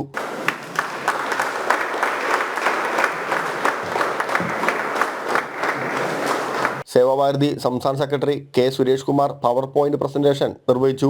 സേവാഭാരതി സംസ്ഥാന സംഘടനാ സെക്രട്ടറി KV രാജീവ് സേവാ സന്ദേശം നൽകി. ചടങ്ങിൽ നിരവധി പേർ പങ്കെടുത്തു. ജനം, തൃശൂർ. വീണ്ടും നമുക്ക് മഹാകുംഭമേളയിലേക്ക് പോകാം. അവിടെ തിക്കിലും തിരക്കിലും പെട്ട് നിരവധി പേർക്ക് പരിക്കേറ്റു. 10 പേർ മരിച്ചു എന്നാണ് വിവരം. M നിഖിൽ കുമാർ അവിടെ നിന്നൊപ്പം ചേരുന്നുണ്ട്. നിഖിൽ, എന്താണ് ഉണ്ടായത്? കൃഷ്ണരാജ്, ഇവിടേക്ക് വലിയൊരു തിരക്ക് തന്നെയാണ്. തീർത്ഥാടകരുടെ ഒരു വലിയ തിരക്ക് തന്നെ ഇവിടേക്ക് ഉണ്ടായി എന്ന് പറയാൻ സാധിക്കും. കാരണം കഴിഞ്ഞ ദിവസം തന്നെ ഉത്തർപ്രദേശ് സർക്കാർ പ്രതീക്ഷിച്ചിരുന്ന ഒരു 3 കോടി ആളുകളെങ്കിലും എത്തും എന്നാണ്. എന്നാൽ അതിൽ നിന്നും വലിയ രീതിയിലേക്ക് തീർത്ഥാടകർ തിരക്ക് ഉയരുന്ന ഒരു സാഹചര്യം ഉണ്ടാകുന്നു. ഒപ്പം തന്നെ എത്തുന്ന ഈ ഒരു ഇന്ന് മൗനി അമാവാസിയാണ്, 2ാം അമൃത സ്നാനമാണ്. ഈ അമൃത സ്നാനത്തിന് വേണ്ടി ആളുകളെല്ലാം നേരെ ത്രിവേണി സംഗമ സ്ഥലത്തേക്ക് എത്തുന്ന ഒരു കാഴ്ച. വന്ന ഇത്രയും ആളുകൾ മറ്റ് സാധാരണഗതിയിൽ ഇതിന്റെ പല സ്ഥലങ്ങളിലായി ഗംഗയിലും യമുനയിലും ഒക്കെയായി സ്നാനം ചെയ്ത് മടങ്ങുന്ന ആളുകൾ, അതിന് പകരം എത്തുന്ന മുഴുവൻ ആളുകളും ഈ ഒരു ത്രിവേണി സംഗമ വേദിയിലേക്ക് എത്തുന്ന ഒരു കാഴ്ച ഉണ്ടായത്. അങ്ങനെ ഇത്രയും വലിയ ഒരു ആളുകളുടെ ഒരു തിരക്ക് ഉണ്ടാകുമ്പോൾ സ്വാഭാവികമായും ഉണ്ടാകുന്ന ഒരു തിരക്കും അതാണ് സംഭവിച്ചത്. പോലീസ് ബാരിക്കേഡ് അടക്കം കെട്ടി. ഇന്നലെ മുതൽ തന്നെ കർശനമായ നിയന്ത്രണങ്ങൾ പോലീസിന്റെ ഭാഗത്തു നിന്നുണ്ടായിരുന്നു ഈ തിരക്ക് നിയന്ത്രിക്കാൻ. പക്ഷേ എന്നിരുന്നാൽ തന്നെയും വലിയൊരു തിരക്ക്, ഈ പറയുന്ന പോലെ തന്നെ ഒരു 3 കോടിക്ക് മുകളിലേക്കൊക്കെ ആളുകൾ എത്തിയിട്ടുണ്ടാകാം എന്നാണ് പ്രതീക്ഷിക്കുന്നത്. പക്ഷേ എത്രത്തോളം വലിയ ഒരു തിരക്ക് ഉണ്ടാകുമ്പോൾ സ്വാഭാവികമായി ഉണ്ടാകുന്ന ആ ഒരു തിരക്കുമാണ് സംഭവിച്ചത്. എന്തായാലും അടിയന്തരമായി തന്നെ ഉത്തർപ്രദേശ് സർക്കാരും ഒപ്പം തന്നെ കേന്ദ്ര സർക്കാരും ഇടപെട്ടിട്ടുണ്ട്. പ്രധാനമന്ത്രി നരേന്ദ്രമോദി രാവിലെ തന്നെ യോഗി ആദിത്യനാഥുമായി സംസാരിച്ചിട്ടുണ്ട്. വേണ്ട എല്ലാ കാര്യങ്ങളും കേന്ദ്രസേനയുടെ അടക്കം വിവിധ വിഭാഗങ്ങളുടെ സഹായങ്ങൾ എല്ലാം ഉണ്ടാകും എന്ന് പ്രധാനമന്ത്രി നരേന്ദ്രമോദി യോഗി ആദിത്യനാഥിന് ഉറപ്പ് നൽകിയിട്ടുണ്ട്. ഒപ്പം തന്നെ മറ്റൊരു കാര്യം കൂടിയുണ്ട്. ഇവിടെ രാവിലെ മുതൽ തന്നെ കനത്ത മൂടൽ മഞ്ഞും നിൽക്കുന്ന ഒരു സാഹചര്യമുണ്ട്. കാരണം കഴിഞ്ഞ ദിവസങ്ങളൊക്കെ രാവിലെ 7 മണിയോടുകൂടി അല്ലെങ്കിൽ 6 മണിയോടുകൂടിയൊക്കെ നല്ല തെളിഞ്ഞ അന്തരീക്ഷമായിരുന്നെങ്കിൽ ഇന്ന് പുലർച്ചെ മുതൽ തന്നെ മൂടൽ മഞ്ഞാണ്. ഇപ്പോഴും നമുക്ക് കൃത്യമായ ദൃശ്യങ്ങൾ ഒരു ക്ലോസ് ഡിസ്റ്റൻസിന് അപ്പുറത്തേക്ക് നമുക്ക് കാണാൻ കഴിയാത്ത രീതിയിലുള്ള കനത്ത മൂടൽ മഞ്ഞ് തന്നെ ഇപ്പോഴും ഇവിടെ നിലനിൽക്കുന്നുണ്ട്. അതും വലിയൊരു വെല്ലുവിളി തന്നെയാണ്. കാരണം ആളുകൾക്ക് മുന്നിൽ എന്താണ് സംഭവിക്കുന്നത് എന്ന് കാണാൻ പോലും കഴിയാത്ത രീതിയിലുള്ളൊരു മൂടൽ മഞ്ഞ് നിലനിൽക്കുന്നുണ്ട്. എന്തായാലും അതും ഈ പറഞ്ഞതുപോലെ തന്നെ തിക്കും തിരക്കും വർദ്ധിക്കാനും ഒരു സാഹചര്യം ഇടയാക്കിയിട്ടുണ്ട്. എന്തായാലും നിയന്ത്രണം പോലീസിന്റെ ഭാഗത്തുനിന്ന്, ഉത്തർപ്രദേശ് പോലീസിന്റെ ഭാഗത്തുനിന്നടക്കം നിയന്ത്രണം കൂടുതൽ ശക്തമാക്കിയിട്ടുണ്ട് എന്നാണ് അറിയാൻ സാധിക്കുന്നത്. കൃഷ്ണരാജ്. നിഖിൽ, ഈ പ്രധാനമന്ത്രിയും അമിത്ഷായും യോഗി ആദിത്യനാഥിനെ വിളിച്ച് സ്ഥിതിഗതികൾ വിലയിരുത്തി എന്നാണ് മനസ്സിലാക്കുന്നത്. ഇപ്പോൾ അവിടെ എന്താണ് അവസ്ഥ? കൃഷ്ണ, ഇപ്പോൾ സ്ഥിതി നിയന്ത്രണ വിധേയം തന്നെ. എന്നാലും തീർത്ഥാടകർ ഇപ്പോഴും ഒഴുകി എത്തുന്ന ഒരു കാഴ്ച നമുക്ക് കാണാൻ സാധിക്കും. അതായത് ഈ ഒരു സംഗമ സ്ഥലത്തേക്ക് അവിടേക്ക് എത്തുന്നത് ഒഴിവാക്കിയിട്ടുണ്ട്. ഒപ്പം തന്നെ പ്രധാനപ്പെട്ട ആചാര്യന്മാർ എല്ലാം, സന്യാസി ശ്രേഷ്ഠന്മാർ, മഹാമണ്ഡലേശ്വരന്മാർ അടക്കമുള്ള ആളുകളൊക്കെ പ്രത്യേക നിർദ്ദേശം നൽകിയിട്ടുണ്ട് ഒരിക്കലും സംഗമത്തിലേക്ക് എത്തേണ്ടതില്ല എന്നുള്ളത്. കാരണം ഗംഗയിൽ എവിടെ സ്നാനം ചെയ്താലും മതി എന്നൊരു സന്ദേശം ഇപ്പോൾ പ്രധാനപ്പെട്ട ആളുകൾക്ക് നൽകിയിട്ടുണ്ട്. അപ്പം തന്നെ ത്രിവേണി സംഗമത്തിലേക്ക് എത്തുന്ന ആളുകളുടെ ആ ഒരു എണ്ണം കുറച്ചിട്ടുണ്ട്. അവിടേക്ക് ആളുകൾ എത്തുന്നത് ഒഴിവാക്കുക എന്നതിന് വേണ്ടി പ്രത്യേക ബാരിക്കേഡ് അടക്കം സജ്ജീകരിച്ച് അവിടേക്കുള്ള തിരക്ക് നിയന്ത്രിക്കുന്നു. ഒപ്പം തന്നെ പല സ്ഥലങ്ങളിലായി, അവിടേക്ക് എത്തുന്നതിന് മുൻപ് തന്നെ പല സ്ഥലങ്ങളിലായി തീർത്ഥാടകരെ ബാരിക്കേഡ് വെച്ച് തടഞ്ഞ് പല സ്ഥലത്തേക്ക് ഒരു വിവിധ സെക്ടറുകളിലേക്ക് വഴി മാറ്റി വിട്ടിട്ടുകൊണ്ട് തിരക്ക് നിയന്ത്രിക്കുന്ന ഒരു സാഹചര്യമാണ് നിലവിലുള്ളത്. എന്തായിരുന്നാൽ തന്നെയും ഈ കൃഷ്ണൻ നേരത്തെ പറഞ്ഞതുപോലെ തന്നെ ഈ തിരക്ക് അത് നിയന്ത്രണ വിധേയം ആയിട്ടുണ്ട് എന്നാണ് ഇപ്പോൾ പോലീസിന്റെ ഭാഗത്ത് ലഭ്യമാകുന്ന വിവരം. ഒപ്പം തന്നെ തീർത്ഥാടകരെ കൃത്യമായി തന്നെ നിയന്ത്രിച്ച് പല സ്ഥലങ്ങളിലേക്ക്, ഒപ്പം തന്നെ ഈ ഗംഗയുടെ പല സ്ഥലത്തേക്കും സ്നാനത്തിന് വേണ്ടി തീർത്ഥാടകരെ വിടുന്ന ഒരു കാഴ്ചയുണ്ട്. നേരത്തെ പറഞ്ഞതുപോലെ ത്രിവേണി സംഗമത്തിലേക്ക് തീർത്ഥാടകർ പരമാവധി എത്തുന്നത് ഒഴിവാക്കാനുള്ള നടപടിക്രമങ്ങളാണ് ഇപ്പോൾ എന്തായാലും ഉത്തർപ്രദേശ് സർക്കാരിന്റെ ഭാഗത്തുനിന്ന് പോലീസിന്റെ ഭാഗത്തുനിന്ന് ഉണ്ടായിട്ടുള്ളത്. കൃഷ്ണരാജ്, മഹാകുംഭമേളയിൽ തിക്കിലും തിരക്കിലും പെട്ട് 10 പേർ മരിച്ചു എന്ന റിപ്പോർട്ട്. കൂടുതൽ പേർക്ക് പരുക്കേറ്റിട്ടുണ്ട്. സ്ഥിതിഗതികൾ നിയന്ത്രണങ്ങളും അവിടെ ഏർപ്പെടുത്തിയിട്ടുണ്ട്. അതായത് തൽക്കാലത്തേക്ക് ആരും ത്രിവേണി സംഗമ സ്ഥാനത്തേക്ക് വരേണ്ടതില്ല എന്ന് അറിയിപ്പും കൊടുത്തിട്ടുണ്ട്. വലിയ ഭക്തജനത്തിരക്കാണ് സ്വാഭാവികം. കാര്യം ആദ്യ ദിവസങ്ങൾ മുതൽ ഇങ്ങോട്ട് തന്നെ വലിയ തിരക്കായിരുന്നു. 13.25 കോടി പേരാണ് മെനിങ്ങാന്ന് വരെ കണ്ടത്. അപ്പോൾ ഇന്ന് പുതിയ ദിവസം, പുണ്യ ദിവസമാണ്. അപ്പോൾ എല്ലാവരും അവിടേക്ക് ഒഴുകിയെത്തും. അതുകൊണ്ടാണ് ഈ അപകടം ഉണ്ടായത്. ഇപ്പോൾ നിയന്ത്രണങ്ങൾ കൃത്യമായി ഏർപ്പെടുത്തിയിട്ടുണ്ട്, സുരക്ഷ വർദ്ധിപ്പിച്ചിട്ടുമുണ്ട്. നിഖിൽ കുമാറാണ് വിവരങ്ങൾ നൽകിയത്. നമുക്ക് റിപ്പോർട്ടിലേക്ക് പോകാം എന്ന് തോന്നുന്നു. കൊല്ലത്തെ ഒരു കേസിൽ കുടുംബാംഗങ്ങളായ 3 പ്രതികളാണുള്ളത്. എന്നാൽ 3 പേരെയും അറസ്റ്റ് ചെയ്ത ചിതറ പോലീസ് മറ്റൊരാളെ കൂടി കസ്റ്റഡിയിലെടുത്തു. ദിവസങ്ങളായി കസ്റ്റഡിയിൽ കഴിയുന്ന ആ ആളാണ് ഇപ്പോൾ പോലീസ് സ്റ്റേഷനിലെ താരം.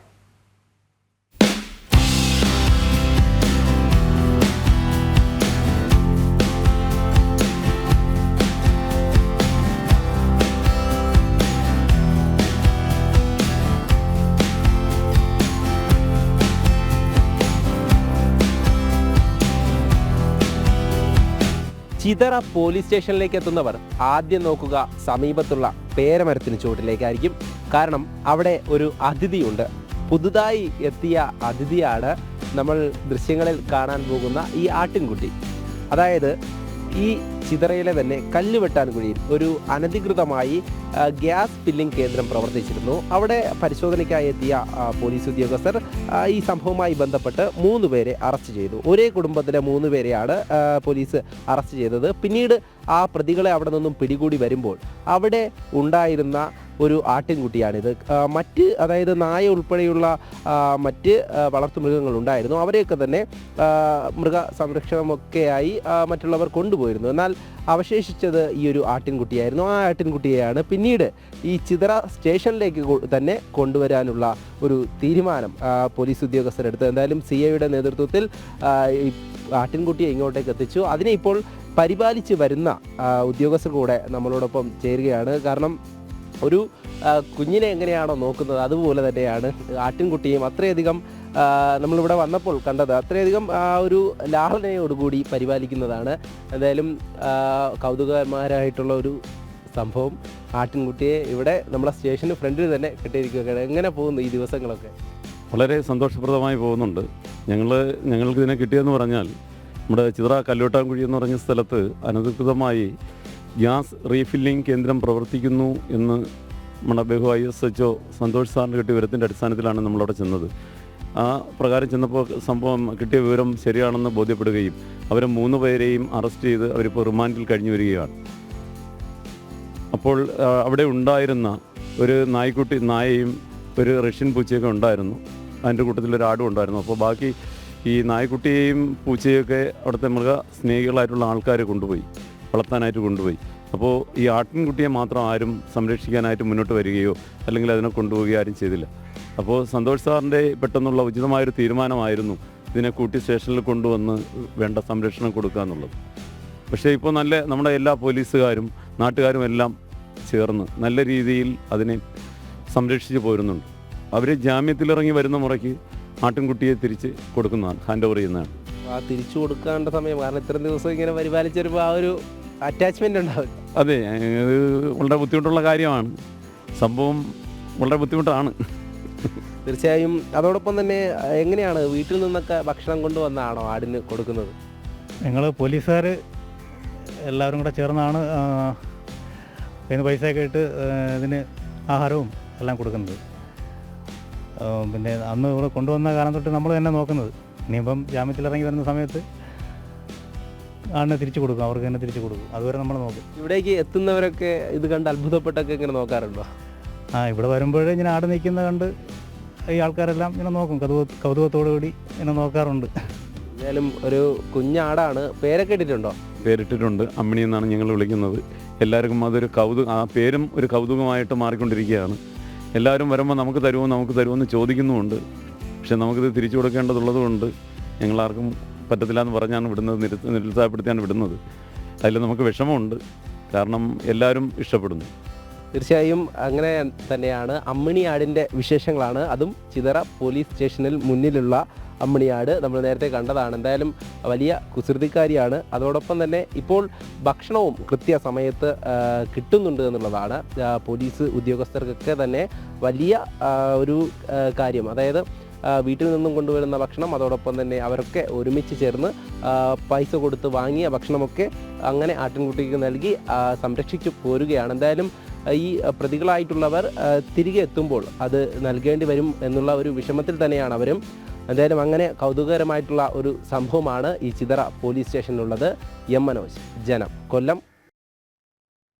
പ്രതിയാണ്, പക്ഷേ 4 പേർ പിന്നെ നേരത്തെ അറസ്റ്റിലായിരുന്നു. ഈ ഗ്യാസ് സംഭരണം നടത്തിയിരുന്നത് സ്വകാര്യമായിട്ടായിരുന്നു, അത് പോലീസ് പിടിച്ചിരുന്നു. വാർത്ത മനോജ് നേരത്തെ റിപ്പോർട്ട് ചെയ്തിരുന്നതാണ്. സമയം 8 മണി. നമുക്ക് നോക്കാം പ്രധാന വാർത്തകൾ.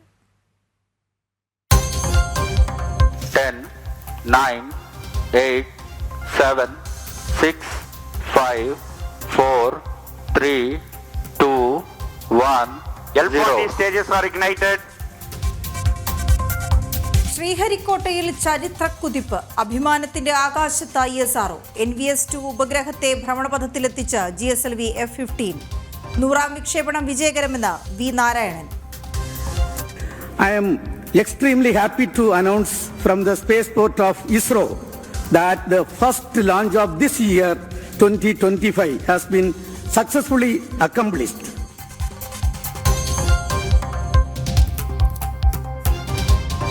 മഹാകുംഭമേള 2ാം അമൃതസ്നാനത്തിനിടെ ബാരിക്കേഡ് തകർന്ന അപകടം. 10 പേർ മരിച്ചതായി റിപ്പോർട്ട്. നിരവധി പേർക്ക് പരിക്ക്. സ്ഥിതിഗതികൾ വിലയിരുത്തി പ്രധാനമന്ത്രി.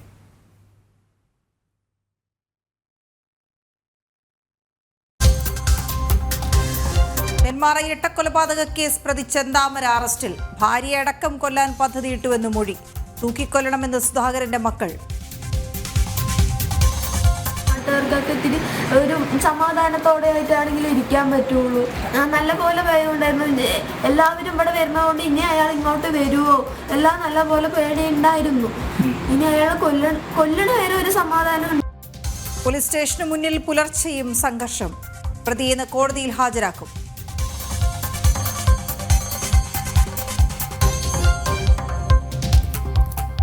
വിവാദ പരാമർശവുമായി മുസ്ലിം ലീഗ്. സ്ത്രീയും പുരുഷനും തുല്യമല്ലെന്ന് PMA സലാം.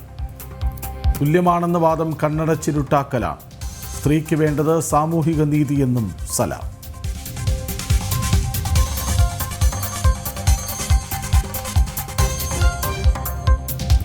വഖഫ് ഭേദഗതി ബില്ലിൽ നിർണായക ദിവസം. JPCയുടെ അവസാന യോഗം ഇന്ന്. ഭേദഗതികളിൽ ചർച്ചയിലൂടെ അന്തിമ തീരുമാനം.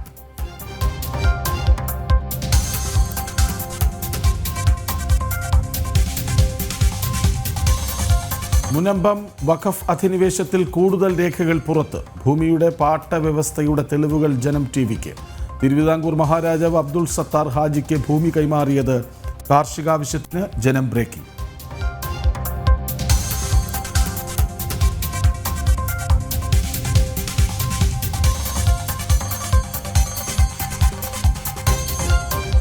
ഡൽഹിയിലെ കുടിവെള്ളത്തിൽ വിഷം കലർത്തിയെന്ന വിവാദ പ്രസ്താവനയിൽ വെട്ടിലായി AAP. അരവിന്ദ് കെജ്രിവാളിനെതിരെ പ്രതിഷേധം ശക്തം. ഇന്ന് വിശദീകരണം നൽകണമെന്ന് തെരഞ്ഞെടുപ്പ് commission.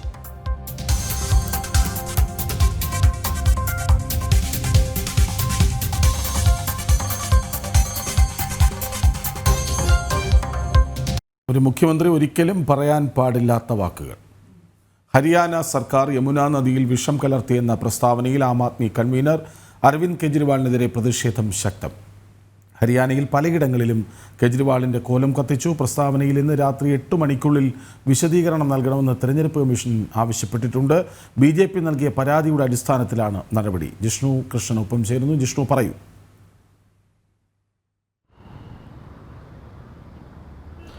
Shaja, good morning. Namaste. നിയമസഭാ തെരഞ്ഞെടുപ്പുമായി ബന്ധപ്പെട്ട വലിയ തിരിച്ചടികൾ തുടർച്ചയായി നേരിട്ട പശ്ചാത്തലത്തിലാണ് ഡൽഹിയിലെ കുടിവെള്ള പ്രശ്നവുമായി ബന്ധപ്പെട്ട അതിൻ്റെ ഒരു പഴി നേരെ ഹരിയാന സർക്കാരിന് വെക്കാനുള്ളൊരു ശ്രമം ഡൽഹി മുൻ മുഖ്യമന്ത്രിയും ഒപ്പം ആം ആദ്മിയുടെ ദേശീയ കൺവീനറുമായ അരവിന്ദ് കെജ്രിവാൾ നടത്തിയത്. പക്ഷേ ആ പ്രസ്താവനയ്ക്കെതിരെ രൂക്ഷമായ വിമർശനവും ശക്തമായ പ്രതിഷേധവുമാണ് ഡൽഹിയിലും ഒപ്പം ഹരിയാനയിലും ഇപ്പോൾ അരങ്ങേറുന്നത്. ഡൽഹിയിൽ യമുന നദിയിലേക്ക് ഹരിയാനയിലെ BJP സർക്കാർ വിഷം കലർത്തുന്നു എന്ന ഗുരുതരമായ പ്രസ്താവനയായിരുന്നു അരവിന്ദ് കെജ്രിവാൾ നടത്തിയിട്ടുള്ളത്. നമുക്കറിയാം, ഡൽഹിയെ സംബന്ധിച്ച്, ഡൽഹിയിലെ ജനങ്ങളെ സംബന്ധിച്ച് ഏറ്റവും വലിയ പ്രശ്നം എന്നുള്ളത് ശുദ്ധമായ കുടിവെള്ളം അല്ലെങ്കിൽ ശുദ്ധമായ വെള്ളം ലഭിക്കുന്നില്ല എന്നുള്ളത് തന്നെയാണ്. അതിന് യമുന നദി തുടർച്ചയായി ഇത്തരത്തിൽ മലിനമായി ഒഴുകിക്കൊണ്ടിരിക്കുന്നു. അതിൻ്റെ കൃത്യമായ നടപടികൾ സ്വീകരിക്കുന്നതിനോ ശുദ്ധീകരണ പ്ലാന്റുകൾ കാര്യക്ഷമമായി പ്രവർത്തിപ്പിക്കുന്നതിനോ ഡൽഹി സർക്കാരിന് സാധിക്കുന്നില്ല എന്ന രൂക്ഷമായ വിമർശനം ആം ആദ്മി സർക്കാരിനെതിരെ ഉയർന്ന പശ്ചാത്തലത്തിലാണ്. അതിന് കാരണം ഹരിയാന സർക്കാരാണെന്നും ഹരിയാനയിലെ BJP സർക്കാർ യമുനയിൽ വിഷം കലർത്തുന്നു എന്ന ഗുരുതരമായ പ്രസ്താവന അരവിന്ദ് കെജ്രിവാൾ നടത്തിയത്. അതിനെതിരെ BJPയുടെ നേതൃത്വത്തിൽ ഡൽഹിയിൽ വിവിധ തരത്തിൽ പ്രതിഷേധങ്ങൾ നടന്നു. ഒപ്പം ഹരിയാനയിൽ ജനങ്ങളുടെ നേതൃത്വത്തിലും BJPയുടെ നേതൃത്വത്തിലും അരവിന്ദ് കെജ്രിവാളിൻ്റെ കോലം കത്തിച്ചുകൊണ്ടുള്ള വലിയ പ്രതിഷേധ പ്രകടനങ്ങളാണ് നടന്നിട്ടുള്ളത്. അരവിന്ദ് കെജ്രിവാൾ ഈ പ്രസ്താവനയിൽ നിരുപാധികം മാപ്പ് പറയണമെന്ന ആവശ്യമാണ് ഹരിയാനയിൽ ജനങ്ങളും ഒപ്പം BJPയും ആവശ്യപ്പെട്ടിട്ടുള്ളത്. ഈ വിഷയം ഉയർത്തിക്കൊണ്ട് ഇന്നലെ വൈകിട്ട് കേന്ദ്രമന്ത്രി നിർമ്മല സീതാരാമനും ഒപ്പം ഹരിയാന മുഖ്യമന്ത്രി നയാബ് സിംഗ് സൈനിയും ഹരിയാനയിൽ നിന്നുള്ള MLA-മാരും ഉൾപ്പെടെയുള്ള സംഘം കേന്ദ്ര തെരഞ്ഞെടുപ്പ് കമ്മീഷനെ നേരിട്ട് കണ്ടുകൊണ്ട് പരാതി നൽകിയിരുന്നു. ഇത്തരത്തിൽ ഗുരുതരമായിട്ടുള്ള പ്രസ്താവനകൾ നടത്തിയ രണ്ട് സംസ്ഥാനങ്ങൾ തമ്മിൽ പ്രശ്നങ്ങൾ ഉടലെടുക്കുന്നതിന്, അവിടുത്തെ ജനങ്ങൾ തമ്മിൽ പോലും പ്രശ്നങ്ങൾ ഉടലെടുക്കുന്നതിന് വസ്തുതാവിരുദ്ധമായ പരാമർശം നടത്തിയ കെജ്രിവാളിനെതിരെ നടപടി സ്വീകരിക്കണമെന്നും തെരഞ്ഞെടുപ്പ് പ്രചാരണ പ്രവർത്തനങ്ങളിൽ നിന്ന് വിലക്കണമെന്നാവശ്യപ്പെട്ടുകൊണ്ടുമാണ് BJP തെരഞ്ഞെടുപ്പ് കമ്മീഷന് പരാതി നൽകിയത്. ആ പരാതി പരിശോധിച്ചുകൊണ്ടാണ് കെജ്രിവാളിന് നോട്ടീസ് നൽകിയിട്ടുള്ളത്. ഇന്ന് രാത്രി 8 മണിക്കുള്ളിൽ ഈ പ്രതികരണവുമായി ബന്ധപ്പെട്ട് കെജ്രിവാൾ നടത്തിയിട്ടുള്ള പരാമർശവുമായി ബന്ധപ്പെട്ട വിശദീകരണം നൽകണം. എന്ത് വസ്തുതയുടെ അടിസ്ഥാനത്തിലാണ് ഇത്തരത്തിലൊരു പ്രതികരണം നടത്തിയതെന്ന വിശദീകരണം നൽകണം എന്നാവശ്യപ്പെട്ടുകൊണ്ടാണ് കേന്ദ്ര തെരഞ്ഞെടുപ്പ് കമ്മീഷൻ ഡൽഹി മുൻ മുഖ്യമന്ത്രി കൂടിയായിട്ടുള്ള അരവിന്ദ് കെജ്രിവാളിന് ഇത്തരത്തിൽ നോട്ടീസ് നൽകിയിട്ടുള്ളത്. വിവിധ വിഷയങ്ങളിൽ തുടർച്ചയായുള്ള തിരിച്ചടികളാണ് അരവിന്ദ് കെജ്രിവാളിനും ആം ആദ്മിക്കും ഡൽഹി നിയമസഭാ തെരഞ്ഞെടുപ്പുമായി ബന്ധപ്പെട്ട ഏറ്റുകൊണ്ടിരിക്കുന്നത്. അതിൽ നിന്ന് രക്ഷപ്പെടാൻ ഈ സാധാരണക്കാരുമായി ബന്ധപ്പെട്ട ഒരു വിഷയത്തിൽ BJPയുടെ മേൽ പഴി ചാരുക എന്ന ഉദ്ദേശത്തോടു കൂടിയായിരുന്നു കെജ്രിവാളിൻ്റെ പ്രസ്താവനയെങ്കിലും അത് ഗുരുതര വിമർശനങ്ങൾക്കും രൂക്ഷമായ പ്രതികരണങ്ങൾക്കും പ്രതിഷേധങ്ങൾക്കുമാണ് വഴിവെച്ചിട്ടുള്ളത്. ഇന്ന് കെജ്രിവാൾ എന്ത് വിശദീകരണം ഈ കേന്ദ്ര തെരഞ്ഞെടുപ്പ് കമ്മീഷന്റെ നോട്ടീസിന്മേൽ നൽകും എന്നുള്ളത് നോക്കിക്കാണണം. ഒപ്പം ഇന്നും ഹരിയാനയിലും ഡൽഹിയിലും കെജ്രിവാളിനെതിരെ പ്രതിഷേധം ഉയരാനുള്ള സാധ്യതയുണ്ട്. അടുത്ത മാസം ഫെബ്രുവരി 5-നാണ് 70-അംഗ ഡൽഹി നിയമസഭയിലേക്കുള്ള തെരഞ്ഞെടുപ്പ് നടക്കുന്നത്. പ്രചാരണ പ്രവർത്തനം ചൂടുപിടിക്കുന്നു. ശൈത്യത്തെ മറികടന്നുകൊണ്ടും തെരഞ്ഞെടുപ്പ് പ്രചാരണം ചൂടുപിടിക്കുകയാണ്. കഴിഞ്ഞ 2 തവണയും മികച്ച ഭൂരിപക്ഷത്തിൽ, അതിൽ ഏറ്റവും അവസാനം 2020-ൽ മൃഗീയ ഭൂരിപക്ഷം എന്നുള്ള രീതിയിൽ 70-ൽ 62 സീറ്റുകളും നേടി ആം ആദ്മി വിജയിച്ചിരുന്നെങ്കിൽ 25-ലേക്ക് എത്തുമ്പോൾ അത്ര എളുപ്പമല്ല ഡൽഹിയിൽ ആം ആദ്മിക്ക് കാര്യങ്ങൾ എന്നുള്ളതാണ് കഴിഞ്ഞ ദിവസങ്ങളിലെ പ്രചാരണ പ്രവർത്തനങ്ങളൊപ്പം നിലവിലെ രാഷ്ട്രീയ സാഹചര്യം ചൂണ്ടിക്കാട്ടുന്നത്. മുൻപുണ്ടായിരുന്നൊരു ജനപ്രീതി അരവിന്ദ് കെജ്രിവാളിനും ആം ആദ്മിക്കും നിലവിൽ ഇങ്ങനെ ഒന്നിന് പിന്നാലെ ഒന്നായി ആം ആദ്മിയെയും അരവിന്ദ് കെജ്രിവാളിനെയും ഒക്കെ പ്രതിരോധത്തിലാക്കുന്ന വിവാദങ്ങൾ, സംഭവങ്ങൾ ഉണ്ടായിക്കൊണ്ടേയിരിക്കുന്നു. ഇത് BJPക്ക് ഉണ്ടാക്കുന്ന ആത്മവിശ്വാസം എത്ര കണ്ടാണ്?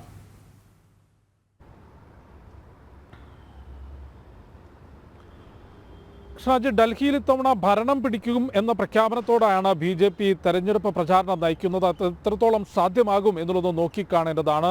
BJPയെ സംബന്ധിച്ചുള്ള ആത്മവിശ്വാസം ഡൽഹിയിലെ ജനങ്ങൾ കഴിഞ്ഞ ലോക്സഭാ തെരഞ്ഞെടുപ്പുകളിൽ നരേന്ദ്രമോദിക്കും BJPക്കും വോട്ട് ചെയ്യുന്ന അതേ ജനങ്ങളാണ് നിയമസഭാ തെരഞ്ഞെടുപ്പ് വരുമ്പോൾ അരവിന്ദ് കെജ്രിവാളിന് വോട്ട് ചെയ്യുന്നത്. അതിൻ്റെ പ്രധാനപ്പെട്ട കാര്യമായിരുന്നു ഞാൻ പറഞ്ഞു വന്നിരുന്നത്. അതായത് അഴിമതിക്കെതിരെ ചൂലെടുത്തുകൊണ്ട് നിലവിൽ വന്നിട്ടുള്ളൊരു രാഷ്ട്രീയ പ്രസ്ഥാനം, ഒപ്പം അധികാരത്തിലേറിയ ശേഷം ശേഷം ജനങ്ങൾക്ക് 200 യൂണിറ്റ് വരെ വൈദ്യുതി ഫ്രീ ആയി നൽകുന്നു. സാധാരണക്കാരനെ സംബന്ധിച്ച് അവന് വൈദ്യുതി ബില്ല് ലഭിക്കുന്നില്ല,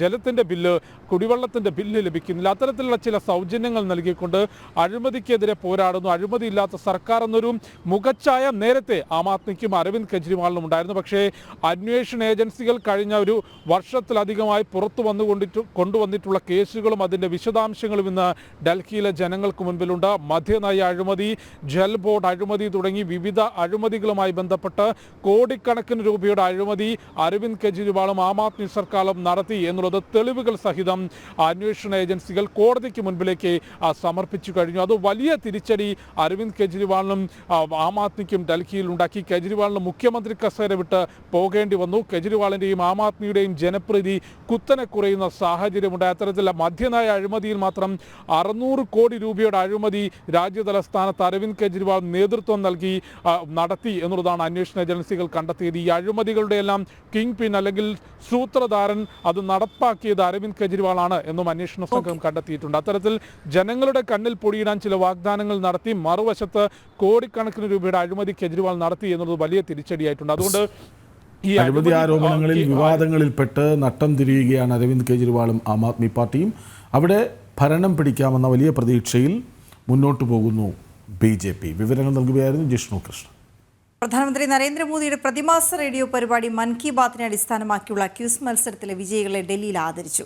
കുടുംബത്തോടും സമൂഹത്തോടുമുള്ള ഉത്തരവാദിത്വം നിറവേറ്റിക്കൊണ്ടാകണം രാജ്യത്തെ ശക്തിപ്പെടുത്തേണ്ടതെന്ന് പരിപാടി ഉദ്ഘാടനം ചെയ്ത മുഖ്യാതിഥിയായ മുൻ കേന്ദ്രമന്ത്രി സ്മൃതി ഇറാനി പറഞ്ഞു.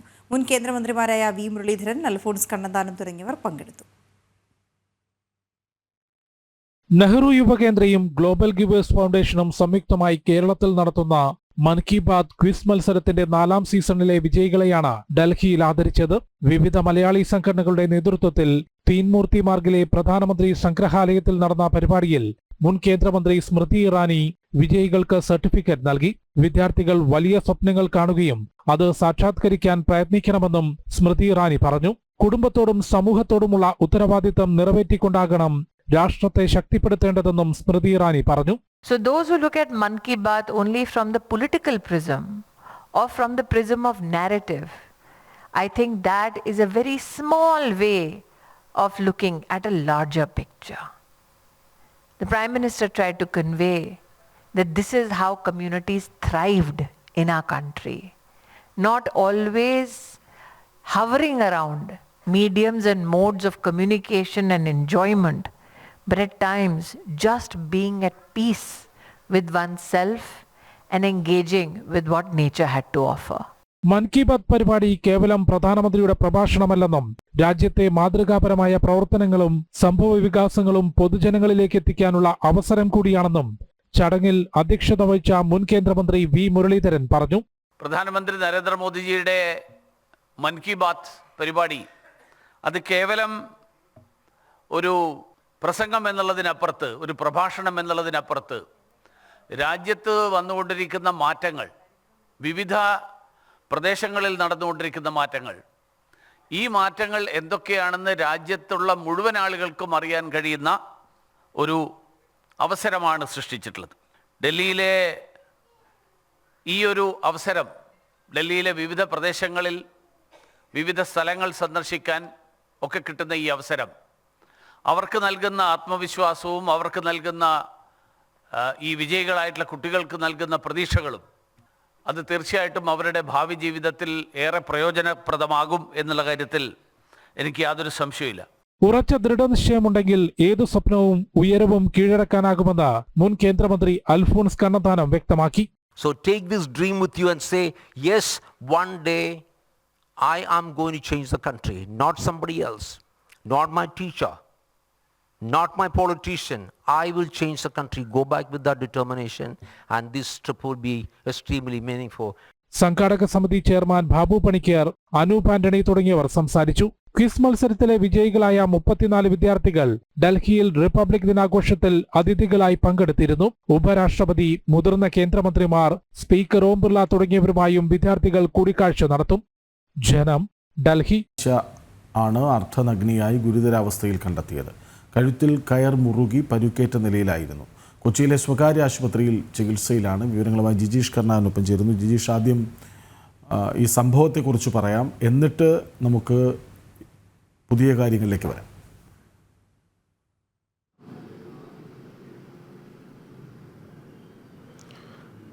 കൃഷ്ണരാജ്, ഈ കഴിഞ്ഞ ഞായറാഴ്ചയാണ് ഈ സംഭവം പുറത്തറിയുന്നത്. കുട്ടിയുടെ ബന്ധുക്കൾ പുറത്തേക്ക് പോയിരിക്കുകയായിരുന്നു, വീട്ടുകാർ പുറത്തേക്ക് പോയിരിക്കുകയായിരുന്നു. അതിനിടയിൽ ഒരു ബന്ധു തിരിച്ചു വന്ന ബന്ധുവാണ് പെൺകുട്ടിയെ അവശ നിലയിൽ, 19കാരിയായ പെൺകുട്ടിയെ കഴുത്തിൽ കയർ മുറുകിയ നിലയിലും ഒപ്പം തന്നെ കയ്യിൽ മുറിവുകളുണ്ട്, ഉറുമ്പരിച്ച നിലയിലായിരുന്നു പെൺകുട്ടിയെ കണ്ടെത്തിയത്. തുടർന്ന് ഉടൻ ആശുപത്രിയിലേക്ക് കൊണ്ടുപോയി. ആദ്യം തൃപ്പൂണിത്തുറയിലെ താലൂക്ക് ആശുപത്രിയിലാണ് പ്രവേശിപ്പിച്ചത്. അതിനുശേഷം എറണാകുളം ജനറൽ ആശുപത്രിയിലേക്ക് കൊണ്ടുവന്നു. എറണാകുളം ജനറൽ ആശുപത്രിയിൽ നിന്ന് കൂടുതൽ വിദഗ്ധ ചികിത്സ ആവശ്യമാണ് എന്ന് ഡോക്ടർമാർ വിധിയെഴുതിയതിനെ തുടർന്ന് സ്വകാര്യ ആശുപത്രി, കൊച്ചിയിലെ സ്വകാര്യ ആശുപത്രിയിലേക്ക് പെൺകുട്ടിയെ മാറ്റുകയായിരുന്നു. എങ്ങനെയാണ് ഇത് സംഭവിച്ചത് അടക്കമുള്ള കാര്യങ്ങൾ, കാരണം അവിടെ അതിനു മുമ്പ് വന്നുപോയ ഒരാളെ കേന്ദ്രീകരിച്ചു കൂടിയുള്ള അന്വേഷണം വിശദമായി തന്നെ അന്വേഷണ സംഘം നടത്തുന്നുണ്ട്. അത് തലയോലപ്പറമ്പ് സ്വദേശിയായ ഒരു ആളവിടെ വന്നു പോയിരുന്നു ആ വീട്ടിൽ. ഇതുമടക്കമുള്ള കാര്യങ്ങൾ പരിശോധിക്കുന്നുണ്ട്. മാത്രമല്ല ഏതെങ്കിലും തരത്തിൽ ലൈംഗിക ചൂഷണങ്ങൾ നടന്നിട്ടുണ്ടോ എന്ന സംശയം, പീഡനം നടന്നിട്ടുണ്ടോ എന്ന കാര്യത്തിലടക്കം പരിശോധനകൾ നടക്കുന്നുണ്ട്. അതുകൊണ്ട് തന്നെ പെൺകുട്ടിയെ സംബന്ധിക്കുന്ന വിവരങ്ങളോ പെൺകുട്ടിയുടെ ഐഡന്റിറ്റി തിരിച്ചറിയൽ വെളിപ്പെടുത്തുന്ന കൂടുതൽ വിവരങ്ങളോ ഈ ഒരു ഘട്ടത്തിൽ നൽകാൻ പോലീസ് അധികൃതർ തയ്യാറല്ല. ഇത് സംബന്ധിച്ച് വിശദമായ അന്വേഷണങ്ങൾക്ക് ശേഷം മാത്രമായിരിക്കും കൃത്യമായ വിവരങ്ങൾ പറയാൻ കഴിയുകയുള്ളൂ എന്നാണ് പോലീസ് പറയുന്നത്. എന്നാൽ എങ്ങനെയാണ്, നേരത്തെ പെൺകുട്ടി ഒരു അതിജീവിത കൂടിയാണ്, പോക്സോ പരാതി നൽകിയ ഒരു കുട്ടിയാണ്. ആ ഒരു കേസ് നിലനിൽക്കുന്നുണ്ട്. അതുമായി ബന്ധപ്പെട്ട ഏതെങ്കിലും തരത്തിലുള്ള വൈരാഗ്യം ഇത്തരത്തിൽ പെൺകുട്ടിയെ ആക്രമിക്കുന്നതിന് കാരണമായിട്ടുണ്ടോ, അല്ലെങ്കിൽ ആരെങ്കിലും ആക്രമിച്ചതാണോ എന്നെല്ലാമുള്ള സംശയങ്ങൾ ഇതുമായി ബന്ധപ്പെട്ട് ഉണ്ട്. ഒപ്പം തന്നെയാണ് വീട്ടിൽ വന്നു പോയിട്ടുണ്ടാകാൻ സാധ്യതയുള്ള ആളുകളെ കേന്ദ്രീകരിച്ച് കൂടിയുള്ള അന്വേഷണങ്ങളെല്ലാം തന്നെ നടക്കുന്നത്.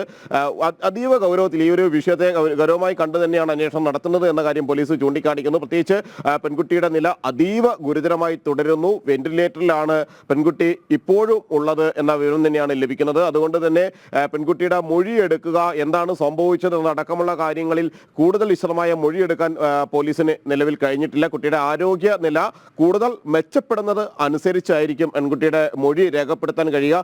അത്തരത്തിൽ മൊഴി കൂടി രേഖപ്പെടുത്തുന്നതോടുകൂടി ആയിരിക്കും എന്താണ് സംഭവിച്ചത്, ഞായറാഴ്ച അവിടെ എന്താണ് സംഭവിച്ചത് പെൺകുട്ടിക്ക് എന്ന കാര്യത്തിൽ വ്യക്തതയുള്ളൂ. പുറത്തുനിന്ന് ആരെങ്കിലും വന്ന് കഴുത്തിൽ കയറിട്ട് മുറുക്കിയതാണോ, കയ്യിൽ മുറിവേൽപ്പിച്ചതാണോ എന്ന കാര്യം വ്യക്തമാകേണ്ടതുണ്ട്. കയ്യിൽ ഉറുമ്പരിച്ചെന്നില്ല, മുറിവിൽ ഉറുമ്പരിച്ചു തുടങ്ങിയ സ്ഥിതിയിലായിരുന്നു. അങ്ങനെയെങ്കിൽ ഏറെ നേരമായി അത്തരത്തിൽ ആക്രമിക്കപ്പെട്ടിട്ടുണ്ടോ എന്ന കാര്യം കൂടി പരിശോധിക്കേണ്ടി വരും. അങ്ങനെയുള്ള എല്ലാ കാര്യങ്ങളിലെക്കുറിച്ചും ഒരു വിശദമായ പരിശോധനയിലേക്കും അന്വേഷണത്തിലേക്കും തന്നെയാണ് പോകുന്നത്. എന്തു തന്നെയായാലും വളരെ ഗൗരവമുള്ള ഒരു സംഭവം തന്നെയാണ് ഈ ചോറ്റാനിക്കരയിൽ നിന്ന് റിപ്പോർട്ട് ചെയ്യുന്നത്. അതുകൊണ്ട് തന്നെ പുത്തൻകുരിശ് പോലീസ് ഇക്കാര്യത്തിൽ കൂടുതൽ ആളുകളുടെ മൊഴി രേഖപ്പെടുത്താനും മറ്റ് ശാസ്ത്രീയ പരിശോധനകൾ ആ പ്രദേശത്തടക്കം നടത്തിക്കൊണ്ട് വിശദമായ ഒരു അന്വേഷണത്തിലേക്ക് തന്നെയാണ് ഈ ഒരു ഘട്ടത്തിൽ കടക്കുന്നത്. കൃഷ്ണരാജ്,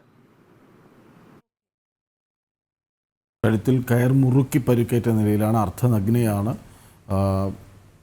വലിയ അവസ്ഥ, എന്തൊരു അവസ്ഥയിലായിരിക്കും കുട്ടിയെ നമുക്ക് ഓർമ്മിക്കാവുന്നതേ ഉള്ളൂ അല്ലേ? അതിജീവിത കൂടിയാണ്, നേരത്തെ ഒരു പോക്സോ കേസിൽ അതിജീവിത കൂടിയാണ്. അപ്പോൾ എന്താണ് സംഭവിച്ചത് എന്നുള്ളത് കൂടുതൽ അന്വേഷണം തീർച്ചയായും വേണ്ട ഒരു. പക്ഷേ കുട്ടി വെന്റിലേറ്ററിലാണ്, അതുകൊണ്ട് തന്നെ മൊഴിയെടുക്കാൻ കഴിയുന്നില്ല എന്നത് പോലീസിനെ വലയ്ക്കുന്നുണ്ട്. വിവരങ്ങൾ നൽകുകയായിരുന്നു ജിജീഷ് കർണാകരൻ. ഒരു വിവാദ പ്രസ്താവനയിലേക്കാണ് ഇനി പോകുന്നത്. മുസ്ലിം ലീഗ് ജനറൽ സെക്രട്ടറി PMA സലാമാണ് ഈ വിവാദ പ്രസ്താവന നടത്തിയത്. സ്ത്രീയും പുരുഷനും തമ്മിലുള്ള തുല്യത അംഗീകരിക്കില്ല എന്നാണ് അദ്ദേഹത്തിൻ്റെ പ്രസ്താവന. സ്ത്രീയും പുരുഷനും തുല്യമാണെന്ന് ലോകം അംഗീകരിച്ചിട്ടില്ല. മനുഷ്യന്റെ യുക്തിക്ക് എതിരായ പ്രായോഗികമല്ലാത്ത വാദമാണ് ഇതെന്നുമാണ് PMA സലാം പറയുന്നത്. സ്ത്രീയും പുരുഷനും എല്ലാ നിലക്കും തുല്യമാണെന്ന് പറയാൻ കഴിയും. ലോകം അംഗീകരിച്ചിട്ടുണ്ടാ? എന്തിനാ ഈ ഒളിമ്പിക്സിലൊക്കെ സ്ത്രീകൾക്ക് വേറെ മത്സരം പുരുഷന്മാർക്ക് വേറെ മത്സരം വെച്ച് രണ്ടും വ്യത്യസ്തമായതുകൊണ്ടല്ലേ? അല്ലേ? ഇവിടെ രണ്ടും തുല്യാണ്. ഈ രണ്ടും തുല്യാണ് എന്ന് പറയുന്നത് കണ്ണടച്ച് ഇരുട്ടാക്കലല്ലേ? സ്ത്രീകൾക്ക് ബസ്സിൽ വേറെ സീറ്റുകൾ എഴുതി വെക്കുന്നുണ്ടല്ലോ ഇവിടെ. എന്തിനാ എഴുതി വെക്കുന്നത്? മൂത്രപ്പുര സ്ത്രീകൾക്ക് വേറെ അല്ലേ? എന്തിനാ വേറെ വെക്കുന്നത്? ഇത് തുല്യരാണ് എന്ന് പറയുന്നവർ തന്നെ തുല്യത ഇല്ലാത്ത ശ്രമിക്കുക. പ്രായോഗികമല്ലാത്ത, പ്രാക്ടിക്കൽ അല്ലാത്ത, മനുഷ്യന്റെ യുക്തിക്കെതിരായ വാദങ്ങൾ സമൂഹത്തിൽ കയ്യടി കിട്ടാൻ എന്തിനാ കൊണ്ടുവരുന്നത്? അതിലൊക്കെ മുസ്ലിം ലീഗിന് വ്യക്തമായ അഭിപ്രായമുണ്ട്. ഞങ്ങൾ തുല്യതയല്ല പറയുന്നത്. ശിവദാസ് കന്മനം ഒപ്പം ചെയ്തത്. ശിവദാസ്, PMA സലാമിന് ഇനിയും നേരം വെളുത്തിട്ടില്ല എന്ന് തോന്നുന്നു. തീർച്ചയായും നമുക്ക് അദ്ദേഹത്തിന്റെ വാക്കുകളിൽ നിന്ന് തന്നെ അത് ബോധ്യമാണ്. കാരണം മുസ്ലിം ലീഗിനെ സംബന്ധിച്ച് മറ്റ് മുസ്ലിം സംഘടനകളുമായി ബന്ധപ്പെട്ടുള്ള അവരോട് വിധേയത്വം പാലിച്ച് നിൽക്കേണ്ട ഒരു സാഹചര്യം കൂടിയുണ്ട്. അതിന്റെ അടിസ്ഥാനത്തിൽ കൂടിയാകാം അദ്ദേഹം ഇക്കാര്യത്തിൽ ഈ ഒരു വിഷയത്തിൽ ഈ രീതിയിൽ പറഞ്ഞിരിക്കുന്നത്. മലപ്പുറം ജില്ലയിലെ എടവണ്ണയിലുള്ള ഒരു വാർത്താ സമ്മേളനത്തിലാണ് PMA സലാം ഇങ്ങനെ പറഞ്ഞിരിക്കുന്നത്. സ്ത്രീയും പുരുഷനും തമ്മിലുള്ള തുല്യത മുസ്ലിം ലീഗ് ഒരു കാലത്തും അംഗീകരിച്ചിട്ടില്ലെന്ന് PMA സലാം പറയുന്നുണ്ട്. ഒരിക്കലും ആ രീതിയിൽ തുല്യത അംഗീകരിക്കാൻ കഴിയില്ല. കാരണം ജെൻഡർ ഡിഫറൻ്റ് ആണ്. ഒരിക്കലും ഒളിമ്പിക്സ് മത്സരങ്ങൾക്ക് പോലും സ്ത്രീകൾക്കും പുരുഷന്മാർക്കും വ്യത്യസ്ത മത്സരങ്ങളാണ് സംഘടിപ്പിക്കാറുള്ളത്. ബസ്സിലെ സീറ്റിലാണെങ്കിൽ പോലും സ്ത്രീകൾക്ക് സംവരണം ഉണ്ട്.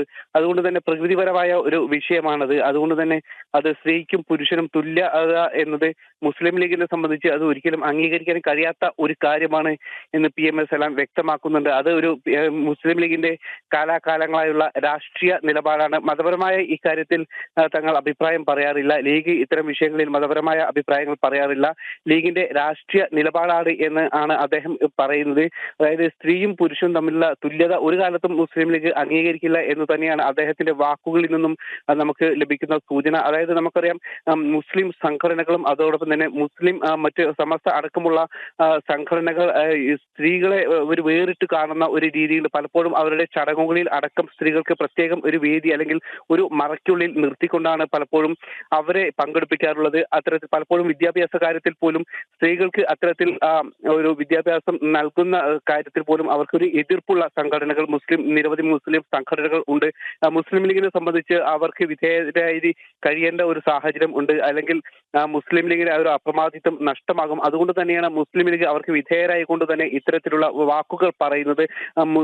സ്ത്രീകൾക്കും പുരുഷന്മാർക്കും തുല്യത ഇല്ല എന്ന് PMA സലാം പറയുന്ന വിവാദപരമായ ഒരു പ്രസ്താവന തന്നെയാണത്. കാരണം നമുക്കറിയാം സ്ത്രീകൾക്ക് തുല്യത നൽകാനുള്ള നിയമങ്ങൾ അടക്കവുമായി കേന്ദ്ര സർക്കാർ അടക്കം മുന്നോട്ട് പോയിക്കൊണ്ടിരിക്കുന്ന ഒരു കാലം കൂടിയാണ് ഇത്. അതുകൊണ്ട് തന്നെ മുസ്ലിം ലീഗിന്റെ ഈ ഒരു പ്രസ്താവന വലിയ ഒരു വിവാദം കൂടിയാണ്. കൃഷ്ണരാജ്, അദ്ദേഹത്തിന് ശരി ശിവദാസ്, അദ്ദേഹം സ്ത്രീയെയും പുരുഷനെയും അവരുടെ ശരീരം വെച്ച് മാത്രമാണ് വിലയിരുത്തുന്നത് എന്നുള്ളതാണ് ഇതിൽ മനസ്സിലാക്കാൻ കഴിയുന്നത്. അങ്ങനെയെങ്കിൽ കൃഷ്ണരാജ്, ഞാനൊരു കാര്യം ചോദിക്കാൻ ആഗ്രഹിക്കണേ. PMA സലാമും അദ്ദേഹത്തിന് തൊട്ടടുത്തിരിക്കുന്ന പുരുഷനും, ആരുമായിക്കോട്ടെ, ഏതൊരു പുരുഷനുമായാലും രണ്ടുപേർക്കും ഒരേ അളവിലുള്ള ഷർട്ടാണോ തുന്നാറ്? അല്ലെങ്കിൽ അവരും ഒരേ കായിക ശേഷി അവർക്ക് തന്നെ ഉണ്ടാവില്ലല്ലോ. ഓരോ ഈ പട്ടാളത്തിലൊക്കെ ആളെ എടുക്കുമ്പോൾ അങ്ങനെ എന്തുകൊണ്ട് അവരെ ഒഴിവാക്കി പോകുന്നു ചോദിച്ചാൽ, ഓരോരുത്തർക്ക് പറ്റിയ ഓരോ ജോലി എന്ന് പറയുമ്പോൾ ശാരീരികമായിട്ട് വിലയിരുത്താൻ നിന്ന് കഴിഞ്ഞാൽ ഒരാളെ പോലെ മറ്റൊരാൾ തുല്യർ എന്ന് നമുക്ക് ഒന്നുകൂടി പറയുന്നു. PMA സലാമിന് നേരം വെളുത്തിട്ടില്ല. അത്രേ ഉള്ളൂ. വിവരങ്ങൾ നൽകുകയായിരുന്നു ശിവദാസ് കന്മനം. മുനമ്പത്തേക്ക് പോകാം. മുനമ്പം വഖഫ് അധിനിവേശത്തിൽ ഭൂമിയുടെ ആദ്യകാല കൈമാറ്റങ്ങൾ സംബന്ധിച്ച കൂടുതൽ രേഖകൾ പുറത്ത്. 1915, 24 കാലഘട്ടത്തിലെ പാട്ടവ്യവസ്ഥകൾ സംബന്ധിച്ചുള്ളതാണ് രേഖകൾ. പുഴ പുറമ്പോക്കായിരുന്ന ഭൂമി തിരുവിതാംകൂർ മഹാരാജാവ് അബ്ദുൾ സത്താർ ഹാജി മൂസയ്ക്ക് കൃഷി ആവശ്യത്തിന് കൈമാറിയത് വ്യക്തമാക്കുന്നതാണ് ഈ തെളിവുകൾ. വിവരങ്ങളുമായി ജിജീഷ് കർണാകനൊപ്പം ചേരും. ജിജീഷ്, ഒരുപക്ഷെ മുനമ്പം അധിനിവേശ വിവാദത്തിൽ വിഷയത്തിൽ ഏറ്റവും നിർണായകമായേക്കാവുന്ന തെളിവുകളാണിത്. കാർഷിക ആവശ്യത്തിന് കൊടുത്ത ഭൂമി അത് പിന്നീട് എവിടെ എത്തി നിൽക്കുന്നു എന്ന ചോദ്യം. ജിജീഷ്.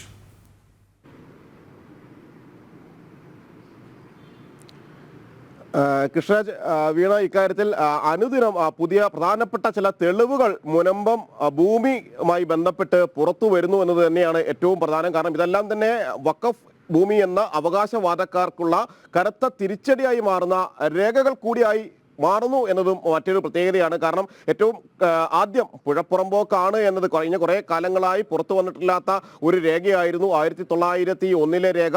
1905 പ്രസിദ്ധീകരിച്ച സെറ്റിൽമെന്റ് രേഖ അത് പുറത്തു വന്നു. അതിന് പിന്നാലെയാണ് ഇപ്പോൾ നമ്മൾ പുറത്തുവിട്ടിരിക്കുന്ന ആ ഭൂമി അബ്ദുൾ സത്താർ സേട്ട് എന്ന വ്യക്തിക്ക്, അതായത് ഈ ഇതുമായി ബന്ധപ്പെട്ട കാര്യങ്ങൾ പ്രതികരിച്ചിരിക്കുന്ന ഷംസാദ് സേട്ട് എന്ന സ്ത്രീയുടെ മുത്തശ്ശനായ അബ്ദുൽ സത്താർ സേഠിന് 1915 കാലഘട്ടത്തിൽ 14 കാലഘട്ടത്തിലുള്ളതായിട്ടാണ് അതിൽ രേഖകളിൽ വ്യക്തമാക്കുന്നത്. 1924 ഇതിലുമായി ബന്ധപ്പെട്ട രജിസ്റ്ററുകളിൽ ചില തീയതികൾ വെച്ചിരിക്കുന്നത്. അങ്ങനെ നോക്കുമ്പോൾ അത് ആ ഭൂമി നൽകിയിരിക്കുന്നത് പ്രധാനമായും കൃഷി ആവശ്യത്തിനാണ് ഈ ഭൂമി നൽകുന്നത് എന്ന് ചൂണ്ടിക്കാണിച്ചുകൊണ്ട് തന്നെയാണ് ഇത് വ്യക്തമാക്കുകയും ചെയ്തിരിക്കുന്നു. അങ്ങനെ എങ്ങനെയാണ് കാലങ്ങളായി അല്ലെങ്കിൽ പിന്തുടർന്നു വരുന്ന ഒരു വഖഫ് ഭൂമിയാണ് എന്ന രീതിയിലെല്ലാം അവകാശവാദം ഉന്നയിക്കുമ്പോൾ സർക്കാരിന്റെ കൈവശം അല്ലെങ്കിൽ തിരുവിതാംകൂർ രാജാവിന്റെ കൈവശം ഉണ്ടായിരുന്ന ഒരു ഭൂമി ഒരാൾക്ക് പാട്ട വ്യവസ്ഥയിൽ കൃഷി ചെയ്യുന്നതിന് വേണ്ടി കൊടുക്കുന്നു. നിശ്ചിത കാലത്തേക്ക് അത് കൃഷി ചെയ്യാനുള്ള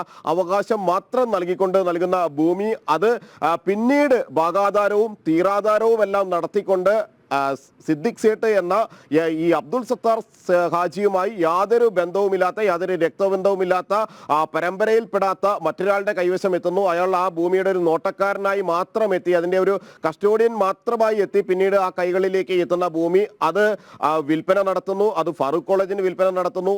അവിടെയാണ് ഈ ഒരു അവകാശവാദം ഉന്നയിക്കുന്നതും അത് തീർത്തും പൊള്ളയാണ് എന്ന് വ്യക്തമാക്കുന്ന രേഖകൾ തന്നെയാണ്. ഇത് കൃഷി ആവശ്യത്തിന് നൽകിയിരുന്ന ഭൂമിയാണ് എന്നതുകൂടി പുറത്തു വരുമ്പോൾ, കാരണം നേരത്തെ പുഴപ്പുറമ്പോക്കാണ് എന്നത് വിവരങ്ങൾ കൃത്യമായി തന്നെ വന്നിരുന്നു, അതിൻ്റെ രേഖകൾ പുറത്തുവിടാൻ കഴിഞ്ഞിരുന്നു. അതിനുശേഷമാണ് ഇപ്പോൾ അത് കൃഷിക്ക് നൽകി ആ പുഴപ്പുറമ്പോക്കായ ഭൂമി ഇനി നിങ്ങൾക്ക് കൃഷി നടത്താം എന്ന് ചൂണ്ടിക്കാണിച്ചുകൊണ്ട് അബ്ദുൽ സത്താർ ഹാജിയുടെ ആവശ്യം, അദ്ദേഹത്തിന് കൃഷി നടത്തണമെന്നൊരു ആവശ്യം പരിഗണിച്ചുകൊണ്ട് 400 ഏക്കർ ഭൂമി നൽകുന്നത്. ആദ്യം 500 ഏക്കറിലധികം ഭൂമി ഉണ്ടായിരുന്നു, പിന്നീട് 400 ഏക്കറോളമായി ആ ഭൂമി വർഷങ്ങൾക്ക് ശേഷം ചുരുങ്ങുന്നു. കടൽ കയറുന്ന ഒരു സാഹചര്യത്തിൽ വർഷങ്ങൾക്ക് അകം സംഭവിക്കുന്ന ഒരു സ്വാഭാവിക പ്രതിഭാസം എന്ന രീതിയിൽ അത്തരം ഭൂമിയിലെ പ്രതിഭാസങ്ങൾ നടക്കുന്നു, കടലിലെ പ്രതിഭാസങ്ങൾ നടക്കുന്നു. ആ ഭൂമി കുറയുന്നു. അത് 400 ഏക്കർ ആയപ്പോഴാണ് കൃഷി ചെയ്യാൻ വേണ്ടി കൊടുക്കുന്നത്. മാത്രമല്ല, എന്താണ് ഇതുമായി ബന്ധപ്പെട്ട മുൻകാല രേഖകൾ എന്ന കാര്യം വഖഫ് ട്രിബ്യൂണൽ ചോദിച്ചിരുന്നു.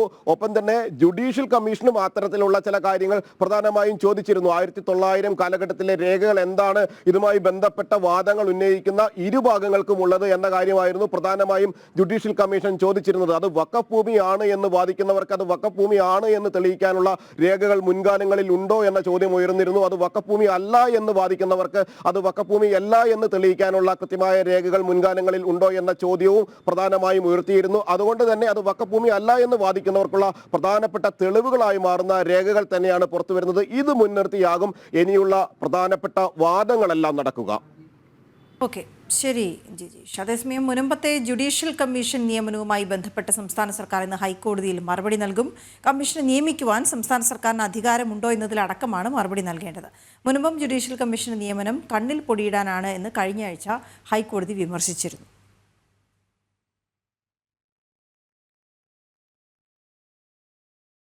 മുൻപത്തെ ജുഡീഷ്യൽ കമ്മീഷനെ സംസ്ഥാന സർക്കാർ നിയമിച്ചത് അധികാരപരിധി മറികടന്നാണെന്ന് ചൂണ്ടിക്കാട്ടി വഖഫ് സംരക്ഷണ വേദി നൽകിയ ഹർജിയാണ് ഹൈക്കോടതിയുടെ പരിഗണനയിൽ ഉള്ളത്. കമ്മീഷൻ നിയമനം നടത്താൻ സംസ്ഥാന സർക്കാരിന് എന്ത് അധികാരം എന്നതുൾപ്പെടെയുള്ള ചോദ്യങ്ങൾ കഴിഞ്ഞ തവണ ഹർജി പരിഗണിക്കവെ ഹൈക്കോടതി ഉന്നയിച്ചിരുന്നു. കമ്മീഷൻ നിയമനം ഏതു വിധത്തിൽ നടത്തി, സംസ്ഥാന സർക്കാരിന് അധികാരമുണ്ടോ എന്നതിലടക്കം ഇന്ന് കോടതി മുൻപാകെ മറുപടി നൽകണം. മുനമ്പം ജുഡീഷ്യൽ കമ്മീഷന്റെ അധികാരപരിധി ഏതുവരെ ഉണ്ട് എന്നതിലും ഹൈക്കോടതി ചോദ്യമുന്നയിച്ചിട്ടുണ്ട്. മുനമ്പത്ത് ജുഡീഷ്യൽ കമ്മീഷനെ നിയമിച്ച സർക്കാർ ഉത്തരവ് റദ്ദാക്കണമെന്നാണ് വഖഫ് സംരക്ഷണ സമിതിയുടെ ആവശ്യം. നേരത്തെ 104 ഏക്കറോളം ഭൂമി വഖഫ് എന്ന് സിവിൽ കോടതി കണ്ടെത്തിയതാണ്. വീണ്ടും കമ്മീഷനെ വെച്ച് ഇക്കാര്യത്തിൽ തീരുമാനമെടുക്കാൻ എങ്ങനെ സാധിക്കുമെന്നായിരുന്നു ഹൈക്കോടതി കഴിഞ്ഞ തവണ ചോദിച്ചത്. ജുഡീഷ്യൽ കമ്മീഷന്റെ നിയമനം നടത്തിയത് മനസ്സിരുത്തിയല്ലെന്നും കണ്ണിൽ പൊടിയിടാനാണെന്നും കോടതി കുറ്റപ്പെടുത്തിയിരുന്നു. ജനം, കൊച്ചി. മലയാളത്തിൽ ആദ്യമായി ജാസ്, ബ്ലൂസ്, ടാഗോ സംഗീത കോംബോയുടെ പശ്ചാത്തലത്തിൽ ഒരു സിനിമ എത്തുന്നു. മ്യൂസിക്കൽ ഫാമിലി 4 സീസൺ എന്ന് പേരിട്ടിരിക്കുന്ന സിനിമ ഈ മാസം 31 പ്രേക്ഷകരിലേക്ക് എത്തും. മോഡലിംഗ് രംഗത്ത് നിന്നെത്തിയ അമീൻ റഷീദും ഡാൻസറായ റയ പ്രഭുവുമാണ് സിനിമയിലെ പ്രധാന കഥാപാത്രങ്ങൾ.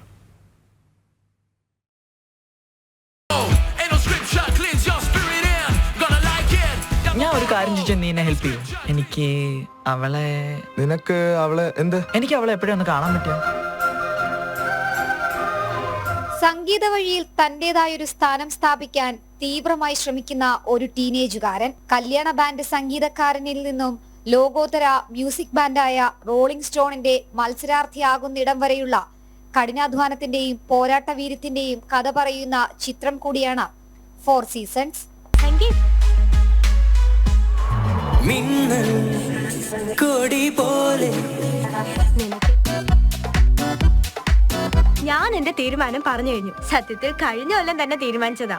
മലയാളത്തിൽ ആദ്യമായി ജാസ്, ബ്ലൂംസ്, ടാഗോ സംഗീത കോംബോയുടെ പശ്ചാത്തലത്തിലെത്തുന്ന ചിത്രം എന്ന പ്രത്യേകത കൂടിയുണ്ട് മ്യൂസിക്കൽ ഫാമിലി എന്റർടൈനർ 4 സീസൺ സിനിമയ്ക്ക്. ഈ മാസം 31-നാണ് പ്രേക്ഷക മനസ്സ് കീഴടക്കാൻ സിനിമ തിയേറ്ററിലെത്തുന്നത്. ഹൈലൈറ്റ് എന്ന് പറയുന്നത് മലയാള സിനിമാ ചരിത്രത്തിൽ ആദ്യമായിട്ടാണ് ജാസ്, ബ്ലൂസ്, ടാങ്കോ മ്യൂസിക്കൽ കോംബോയിൽ ഒരു സിനിമ അവതരിപ്പിക്കപ്പെടുന്നു എന്നുള്ളത്. അപ്പം അങ്ങനെ ഒരുപാട് സ്പെഷ്യാലിറ്റീസ് ഉള്ള ഒരു ഫെസ്റ്റീവ് മൂഡ് ഗിഫ്റ്റ് ചെയ്യുന്ന ഒരു മൂവിയാണ്. പുതിയ ആൾക്കാരും സീസൺഡ് ആയിട്ടുള്ള ആർട്ടിസ്റ്റുകളുടെയും ഒരു മിക്സ്ചറാണ് ഈ സിനിമ.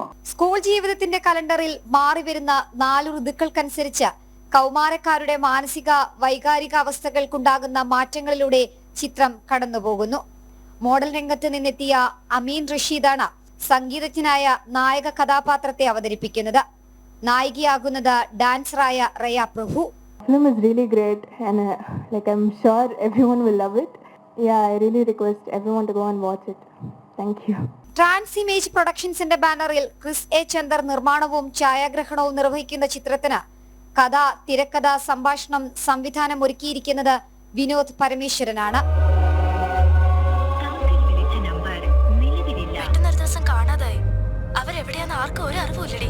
ഇനി അവൾ എന്നെ കാണരുത്. കോടീശ്വരന്മാർ നിന്റെ പിന്നാലെ വരും. കോടീശ്വരന്മാര് അവളുണ്ടാവില്ലല്ലോ മാനേട്ട. ജനം, തിരുവനന്തപുരം. കേന്ദ്രം നഷ്ടപരിഹാര തുക നൽകിയിട്ടും പക്ഷിപ്പനിയുടെ പേരിൽ കൊന്നൊടുക്കിയ താറാവുകളുടെ നഷ്ടപരിഹാര തുക കർഷകർക്ക് നൽകാതെ സംസ്ഥാന സർക്കാർ. മാസങ്ങൾ കഴിഞ്ഞിട്ടും നഷ്ടപരിഹാരം ലഭിക്കാതായതോടെ പ്രതിസന്ധിയിലാണ് താറാവ് കർഷകർ. സർക്കാർ നഷ്ടപരിഹാര തുക ഉടൻ നൽകിയില്ലെങ്കിൽ മരണം വരെ നിരാഹാര സമരം നടത്താനാണ് താറാവ് കർഷകരുടെ തീരുമാനം. ആലപ്പുഴ, കോട്ടയം, പത്തനംതിട്ട ജില്ലകളിലെ താറാവ് കർഷകരാണ് നഷ്ടപരിഹാരം ലഭിക്കാതെ ബുദ്ധിമുട്ടുന്നത്. 8 മാസം മുമ്പ് താറാവ് വളർത്തലിന് ഏർപ്പെടുത്തിയ നിരോധനം ഡിസംബർ 31 നീങ്ങിയെങ്കിലും നഷ്ടപരിഹാരം ലഭിക്കാത്തതിനാൽ കൃഷി തുടങ്ങാൻ കഴിയുന്നില്ല. പണം മുൻകൂർ കൊടുത്ത് ഓർഡർ നൽകിയാലേ ഹാച്ചറികളിൽ നിന്ന് താറാവ് കുഞ്ഞുങ്ങളെ ലഭിക്കൂ. നഷ്ടപരിഹാര തുക കേന്ദ്രം നൽകിയിട്ട് മാസങ്ങളായെങ്കിലും സംസ്ഥാന സർക്കാർ താറാവ് കർഷകർക്ക് പണം നൽകുന്നില്ല. കഴിഞ്ഞ 9 മാസം പിന്നിട്ടിരിക്കുകയാണ്. ഇതിപ്പോൾ 10ാം മാസമാണ് കള്ളിങ് കഴിഞ്ഞിട്ട്.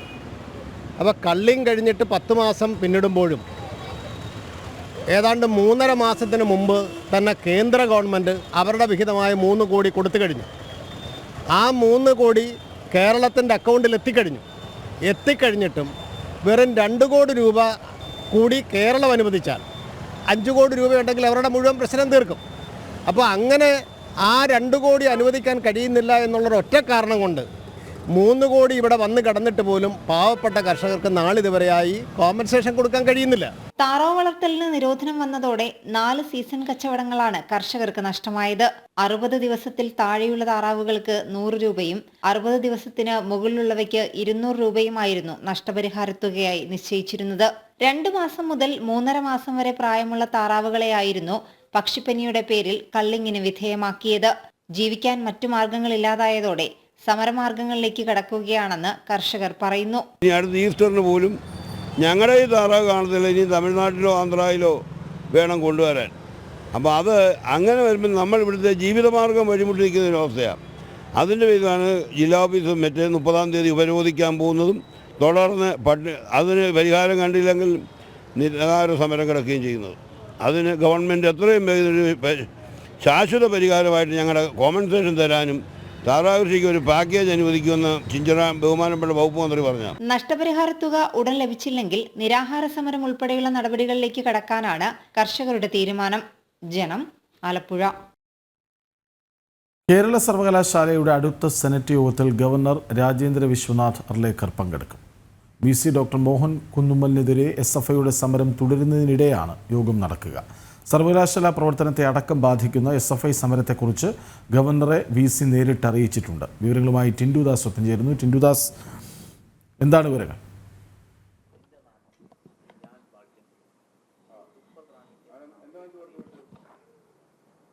കൃഷ്ണരാജ്, നമസ്കാരം. ഈ SFI കേരള യൂണിവേഴ്സിറ്റി യൂണിയൻ തെരഞ്ഞെടുപ്പ് കഴിഞ്ഞിട്ടും യൂണിയൻ രൂപീകരിച്ചുകൊണ്ട് വിജ്ഞാപനം ഇറക്കിയിട്ടില്ല എന്നാരോപിച്ചുകൊണ്ടാണ് യൂണിവേഴ്സിറ്റി ഓഫീസിൻ്റെ അല്ലെങ്കിൽ യൂണിവേഴ്സിറ്റി ഓഫീസിനുള്ളിൽ ഈ പന്തൽ കെട്ടി അനധികൃതമായിട്ട് സമരം നടത്തുന്നത്. ഈ സമരം നടത്തുന്നതിനെതിരെ പോലീസ് തടഞ്ഞിട്ടില്ല. അതോടൊപ്പം തന്നെ ഈ സമരം 2 ദിവസമായിട്ട് ഈ സമരം മുന്നോട്ട് പോകുന്നുണ്ട്. ഈ VC യൂണിവേഴ്സിറ്റിക്ക് അകത്ത് പ്രവേശിക്കുകയാണെങ്കിൽ തടയാനുള്ള എല്ലാ നടപടികളും എല്ലാ നീക്കങ്ങളും നടത്തിക്കൊണ്ടാണ് ഈ SFIയുടെ സമരം മുന്നോട്ട് പോകുന്നത്. അതേറ്റവും പ്രധാനപ്പെട്ട കാര്യം, ഇനി നടക്കുന്ന സെനറ്റ് യോഗത്തിൽ ഗവർണർ നേരിട്ട് പങ്കെടുക്കുമെന്നുള്ളൊരു വിവരവും കിട്ടിയിട്ടുണ്ട്. അങ്ങനെയാണെങ്കിൽ ആ ഗവർണർ എത്തുന്നതിനെ SFI തടയുമോ എന്നാണ് നമുക്ക് അറിയേണ്ടത്. ഈ കഴിഞ്ഞ കാലങ്ങളിലായിട്ടൊക്കെ യൂണിവേഴ്സിറ്റി ചാൻസലർ വിഷയങ്ങളുമായി ബന്ധപ്പെട്ട്, അതോടൊപ്പം തന്നെ യൂണിവേഴ്സിറ്റിയിലെ സെനറ്റ് അംഗങ്ങളെ തെരഞ്ഞെടുക്കുന്ന വിഷയങ്ങളുമായൊക്കെ ബന്ധപ്പെട്ട് കഴിഞ്ഞ ഗവർണർ, അതായത് ആരിഫ് മുഹമ്മദ് ഖാനുമായിട്ട് SFI വലിയ രീതിയിലുള്ള ഒരു യുദ്ധം പ്രഖ്യാപിച്ചിരുന്നു. അത് പല ഘട്ടങ്ങളിൽ നമ്മൾ തെരുവുകളിലൊക്കെ കണ്ടതാണ്. ഗവർണർ വരുന്ന വഴികളിലും അതോടൊപ്പം തന്നെ ഗവർണർ വരുന്ന പരിപാടികളിലൊക്കെ പ്രതിഷേധ പരിപാടികൾ സംഘടിപ്പിച്ചുകൊണ്ട്, അതോടൊപ്പം തന്നെ ഗവർണറെ തടഞ്ഞുകൊണ്ടൊക്കെയുള്ള ഒരു പ്രവണത SFIയുടെ ഭാഗത്തുനിന്ന് ഉണ്ടായിരുന്നു. പക്ഷേ ഇവിടെ എങ്ങനെയാണ് SFI ഈ വിഷയത്തെ കൈകാര്യം ചെയ്തതെന്ന് നമ്മൾ കാണേണ്ട വിഷയം. കാരണം ഗവർണർ രാജേന്ദ്ര വിശ്വനാഥ് അർലേക്കറിനെ ആദ്യം നേരിട്ട് പോയി കാണുന്നത് മുഖ്യമന്ത്രിയുടെ കുടുംബാംഗങ്ങളുമാണ്. അതിനുശേഷം ഗവർണർ സംഘടിപ്പിക്കുന്ന പരിപാടികളിലും വിരുന്നിലും ഒക്കെ പങ്കെടുക്കുന്നു. അപ്പോൾ നിലവിലെ ഗവർണറുമായിട്ടൊരു നല്ല രീതിയിൽ മുന്നോട്ട് പോകാനാണ് സർക്കാർ തീരുമാനിച്ചിരിക്കുന്നത്. ആ ഒരു കാര്യത്തിൽ ആ ഒരു ഘട്ടം വരുന്ന സമയത്ത് ഇവിടെ എങ്ങനെ SFI ഈ വിഷയത്തെ കൈകാര്യം ചെയ്യുമെന്നുള്ള കാര്യത്തിലാണ് ഏറ്റവും പ്രധാനപ്പെട്ട ഒരു ആശങ്കയിരിക്കുന്നത്. അതോടൊപ്പം തന്നെ ഈ വിദ്യാർത്ഥികൾ അതിക്രമിച്ച് കടന്ന് പന്തല് കെട്ടിയത് റിപ്പോർട്ട് ചെയ്യാത്ത സെക്യൂരിറ്റി ഉദ്യോഗസ്ഥർക്ക് രജിസ്ട്രാർ കാരണം കാണിക്കൽ നോട്ടീസ് നൽകിയെങ്കിലും മേൽനടപടികൾ എടുത്തിട്ടില്ല. അതോടെയാണ് ഇതിനിടെ യൂണിയൻ രൂപീകരിച്ചുകൊണ്ടുള്ള വിജ്ഞാപനം പുറപ്പെടുവിക്കാൻ VC നിർദ്ദേശം നൽകണമെന്നാവശ്യപ്പെട്ട് വിദ്യാർത്ഥികൾ നൽകിയ ഹർജിയിൽ VCയുടെ സത്യവാങ്മൂലം ആവശ്യപ്പെട്ടുകൊണ്ടുള്ള വാദം കോടതി ഫെബ്രുവരി 3 കേൾക്കും. അപ്പോൾ ഇത്തരത്തിലൊരു വിഷയമൊക്കെ നിലനിൽക്കുന്ന ഒരു സാഹചര്യത്തിൽ VC ഈ കഴിഞ്ഞ ദിവസങ്ങളിലായിട്ട് ഒരു 2-3 സെമിനാർ പരിപാടികളൊക്കെ യൂണിവേഴ്സിറ്റി ഓഫീസ് കെട്ടിടത്തിന് ഉണ്ടായിരുന്നു. അവിടെ പക്ഷേ VCക്ക് വരാൻ സാധിച്ചില്ല. പോലീസ് ഇടപെട്ടുകൊണ്ട് തന്നെ VCക്ക് ഒരു മുൻകരുതൽ നൽകി. ഇത്തരത്തിൽ ഇങ്ങോട്ട് പ്രവേശിക്കുകയാണെങ്കിൽ അത് വലിയ രീതിയിലൊരു സംഘർഷാവസ്ഥയിലേക്ക് നീങ്ങുമെന്നുള്ള രീതിയിലൊരു മുൻകരുതലൊക്കെ നൽകിയിട്ടുണ്ട്. അപ്പോൾ ഈ VCയെ തടഞ്ഞുകൊണ്ട് SFI ഏകപക്ഷീയമായിട്ട്, അല്ലെങ്കിൽ SFIയുടെ ഒരു അക്രമാസക്തമായിട്ടുള്ള ഒരു പിടിച്ചടക്കൽ യൂണിവേഴ്സിറ്റിക്ക് അകത്ത് നടന്നിട്ടുണ്ട് എന്ന് വേണം മനസ്സിലാക്കേണ്ടത്. അത് പോലീസ് ഇടപെട്ടിട്ട് വേണമെങ്കിൽ തടയാമായിരുന്നു. പോലീസിന് അവരുടെ സമരപന്തൽ പൊളിച്ചു മാറ്റിക്കൊണ്ട് നടപടികൾ സ്വീകരിക്കാമായിരുന്നു. പക്ഷേ പോലീസ് അതിനെ മുതിരുന്നില്ല എന്ന് വേണം ഈ ഘട്ടത്തിൽ മനസ്സിലാക്കേണ്ടത്. അപ്പോൾ VCയെ തടഞ്ഞുകൊണ്ട് പല ഘട്ടങ്ങളിലായിട്ട് VCയുടെ വിവേചനാധികാരത്തിൽ ഇടപെട്ടുകൊണ്ട് SFI പ്രവർത്തകരുടെ ഭാഗത്തു നിന്നുണ്ടാകുന്ന ഈ അക്രമാസക്തമായിട്ടുള്ള പ്രവർത്തികൾ തുടരുന്നു എന്ന് വേണം പറയേണ്ടത്. അപ്പോൾ ഇനി ഗവർണർ പങ്കെടുക്കുന്ന പരിപാടിയിൽ SFI എടുക്കുന്ന തീരുമാനം എന്തായിരിക്കും, ഗവർണർ അല്ലെങ്കിൽ SFI എന്ത് തരം എന്താണ് അവിടെ ചെയ്യാൻ പോകുന്ന കാര്യത്തിലൊന്നും ഇതുവരെ ഒരു അറിവ് കിട്ടിയിട്ടില്ല. എന്തായാലും ഇനി പങ്കെടുക്കാൻ പോകുന്ന സെനറ്റ് യോഗ പരിപാടിയിൽ പുതിയ ഗവർണർ പങ്കെടുക്കുമെന്നാണ് അറിയാൻ സാധിച്ചിട്ടുള്ളത്. അപ്പോൾ നമുക്കറിയാം, യൂണിവേഴ്സിറ്റിയുമായി ബന്ധപ്പെട്ട വിഷയങ്ങളിൽ ചാൻസലർ ഗവർണറാണ്. ഗവർണർ എടുക്കുന്ന തീരുമാനം അത് നിർണായകമാകും. കൃഷ്ണരാജ്, ബിന്ദുദാസാണ് വിവരങ്ങൾ നൽകിയത്. തലശ്ശേരി പാലയാട് യൂണിവേഴ്സിറ്റി ക്യാമ്പസിൽ KSU നേതാവിന് നേരെ SFI അക്രമം. 2ാം വർഷ നിയമ വിദ്യാർത്ഥിയായ ബിതുൽ ബാലനാണ് മർദ്ദനമേറ്റത്. 10ഓളം വരുന്ന മുഖംമൂടി സംഘം ഹോസ്റ്റലിൽ കയറി ആക്രമിച്ചതായാണ് പരാതി. മിഥുൻ പിള്ള ചേരുന്ന വിവരങ്ങളുമായി. മിഥുൻ, എന്താണ് സംഭവിച്ചത്? മിഥുൻ, കേൾക്കാൻ കഴിയുന്നുണ്ടോ? തലശ്ശേരി പാലയാട് യൂണിവേഴ്സിറ്റി ക്യാമ്പസിലുണ്ടായ ഒരു അക്രമത്തെക്കുറിച്ചാണ്. KSU നേതാവിന് നേരെ SFI അക്രമം ഉണ്ടായി എന്നാണ് പരാതി. 2ാം വർഷ നിയമ വിദ്യാർത്ഥിയായ ബിതുൽ ബാലനാണ് മർദ്ദനമേറ്റിരിക്കുന്നത്. ഹോസ്റ്റലിൽ കയറി ആക്രമിച്ചു എന്നാണ് പരാതി നൽകിയിരിക്കുന്നത്. 10ഓളം വരുന്ന മുഖംമൂടി സംഘമാണ് ആക്രമിച്ചത് എന്നാണ് പരാതിയിൽ പറയുന്നത്. ഇതിൻ്റെ വിവരങ്ങളിലേക്കാണ് നമുക്ക് പോകേണ്ടത്. തലശ്ശേരി പാലയാട് യൂണിവേഴ്സിറ്റി ക്യാമ്പസിൽ തുടർച്ചയായി ഇത്തരത്തിൽ വിദ്യാർത്ഥി സംഘർഷങ്ങൾ റിപ്പോർട്ട് ചെയ്യപ്പെട്ടുകൊണ്ടിരിക്കുന്ന ഒരു സമയം കൂടിയാണ്. കഴിഞ്ഞ ദിവസം കലോത്സവത്തിനിടെയും നമ്മൾ കണ്ടു ഇത്തരമൊരു സംഘർഷം. ഒരുപക്ഷെ ആ വാർത്തയിലേക്ക് ആദ്യം പോകാൻ തോന്നുന്നു. തൃശ്ശൂർ മാള കാലിക്കറ്റ് D-സോൺ കലോത്സവത്തിലെ സംഘർഷത്തിലാണ് 3 KSU നേതാക്കൾ കസ്റ്റഡിയിൽ എന്ന വാർത്ത ഇപ്പോൾ വരുന്നത്. മാള പോലീസാണ് ഇവരെ കസ്റ്റഡിയിലെടുത്തത്. ജില്ലാ പ്രസിഡന്റ് ഗോകുൽ ഗുരുവായൂർ, നേതാക്കളായ സുദേവ്, സച്ചിൻ എന്നിവരെയാണ് കസ്റ്റഡിയിലെടുത്തത്. ആനന്ദ് പുത്തൂർ വിവരങ്ങൾ നൽകും. ആനന്ദ്, എന്താണ് അവിടുത്തെ വിവരങ്ങൾ? വീണ, എന്തായാലും ഇന്നലത്തെ സംഘർഷവുമായി ബന്ധപ്പെട്ടുകൊണ്ട് ഇപ്പോൾ 3 KSU നേതാക്കന്മാരെ പോലീസ് കസ്റ്റഡിയിൽ എടുത്തിട്ടുണ്ട്. ഇവരുടെ അറസ്റ്റ് ഇതുവരെ രേഖപ്പെടുത്തിയിട്ടില്ല. മാള പോലീസാണ് കസ്റ്റഡിയിൽ എടുത്തിട്ടുള്ളത്. KSU നേതാക്കളായ ഗോകുൽ ഗുരുവായൂർ, അദ്ദേഹം ജില്ലാ പ്രസിഡന്റാണ്, കൂടെ സുദേവ്, സച്ചിൻ എന്നീ ചുമതലയുള്ള 2 പേരെയാണ് കസ്റ്റഡി എടുത്തിട്ടുള്ളത്. കഴിഞ്ഞ ദിവസം നടന്ന സംഘർഷത്തിന്റെ പശ്ചാത്തലത്തിലാണ് SFI പ്രവർത്തകരുടെ ആശിഷിന്റെ പരാതിയിലാണ് ഇപ്പോൾ ഇവരെ കസ്റ്റഡി എടുത്തിട്ടുള്ളത്. ഈ ഗോകുൽ ഗുരുവായൂരടക്കം 10 പേരെയും ഈ കേസിൽ പ്രതി ചേർത്തിരുന്നു. KSU നേതാക്കളുടെ പരാതിയിൽ കണ്ടാലറിയുന്ന 4 SFI നേതാക്കൾക്കെതിരെയും കേസ് എടുത്തിട്ടുണ്ട്. എന്നാൽ ഇവരെ ഇതുവരെ അറസ്റ്റ് ചെയ്തിട്ടില്ല. എന്തായാലും ഇപ്പോൾ ആദ്യ അറസ്റ്റ് ഉണ്ടായിരിക്കുന്നു ആദ്യ കസ്റ്റഡി ഉണ്ടായിരിക്കുന്നു മാള പോലീസ്. 3 KSU ജില്ലാ പ്രസിഡന്റടക്കമുള്ള 3 നേതാക്കളെ കസ്റ്റഡി എടുത്തിരിക്കുന്നു.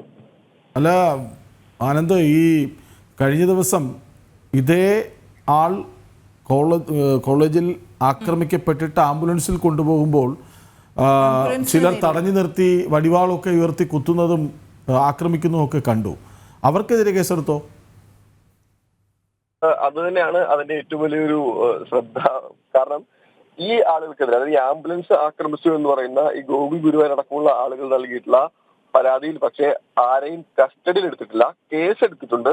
പക്ഷെ ആ കേസ് എടുത്തത് കണ്ടാൽ അറിയുന്ന 4 SFI പ്രവർത്തകർ എന്ന ഒരു രീതിയിലാണ് അത് എടുത്തിട്ടുള്ളത്. ആളുകളുടെ പേരൊന്നും വ്യക്തമല്ല.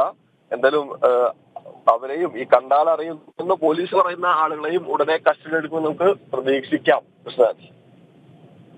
ശരി, ആനന്ദ് പുതൂരാണ് വിവരങ്ങൾ നൽകിയത്. തലശ്ശേരി പാലയാട് യൂണിവേഴ്സിറ്റി ക്യാമ്പസിൽ KSU നേതാവിനെതിരെ SFI അക്രമം. 2ാം വർഷ നിയമ വിദ്യാർത്ഥിയായ ബിതുൽ ബാലനാണ് മർദ്ദനമേറ്റത്. മുഖംമൂടി സംഘം ആണ് ആക്രമിച്ചത് എന്ന് പറയുന്നു. അതും ഹോസ്റ്റലിൽ കയറി. മിഥുൻ പിള്ള ഒപ്പുചേർന്നു. മിഥുൻ, പറയൂ. പുലർച്ചെ ഏതാണ്ട് 1 മണിയോടുകൂടിയാണ് ഈ ഒരു അക്രമം നടന്നിരിക്കുന്നതെന്നാണ് അറിയുന്നത്. തലശ്ശേരി പാലയാട് യൂണിവേഴ്സിറ്റി ക്യാമ്പസിലെ ലോ കോളേജ് 2ാം വർഷ വിദ്യാർത്ഥിക്ക് നേരെയാണ് ഇത്തരമൊരു അക്രമം ഉണ്ടായിരിക്കുന്നത്. KSU നേതാവും ഈ നിയമ വിദ്യാർത്ഥിയുമായ ബിതുൽ ബാലനാണ് ഇത്തരത്തിലൊരു മർദ്ദനമേറ്റത്. മുഖംമൂടി ധരിച്ച സംഘം മാരകായുധങ്ങളുമായി ഹോസ്റ്റലിൽ അതിക്രമിച്ചു കയറി ബിതുൽ ബാലനെ മർദ്ദിക്കുകയായിരുന്നു എന്നാണ് പരാതി. SFI പ്രവർത്തകരാണ് ഈ മർദ്ദനത്തിന് നേതൃത്വം നൽകിയെന്നും പറയുന്നു. കൈക്കും കാലിനും ഒക്കെ തന്നെ ബിതുൽ ബാലന് സാരമായി തന്നെ പരിക്കേറ്റിട്ടുണ്ട്. ഇയാളെ ഇപ്പോൾ തലശ്ശേരിയിലെ സഹകരണ ആശുപത്രിയിൽ പ്രവേശിപ്പിച്ചിരിക്കുകയാണ്. 2ാം വർഷ നിയമ വിദ്യാർത്ഥിയാണ് ബിതുൽ ബാലൻ. ഇയാൾ ഹോസ്റ്റൽ മുറിയിൽ ഇരിക്കുന്ന സമയത്താണ് ഇത്തരത്തിൽ രാത്രിയിൽ ഒരു സംഘം കടന്നു വരികയും അതിക്രൂരമായ രീതിയിൽ ഈ വിദ്യാർത്ഥിയെ മർദ്ദിക്കുകയും ചെയ്തിരിക്കുന്നത്. ഏതായാലും ഇപ്പോൾ ബിതുൽ ബാലൻ അപകടനില തരണം ചെയ്തിട്ടുണ്ട്. ഏതായാലും കൈക്കും അതുപോലെ തന്നെ ശരീരത്തിലും വയറിനും കാലിനും ഒക്കെ തന്നെ ഈ ഇരുമ്പ് വടി കൊണ്ടുള്ള അടിയേറ്റിട്ടുണ്ട്.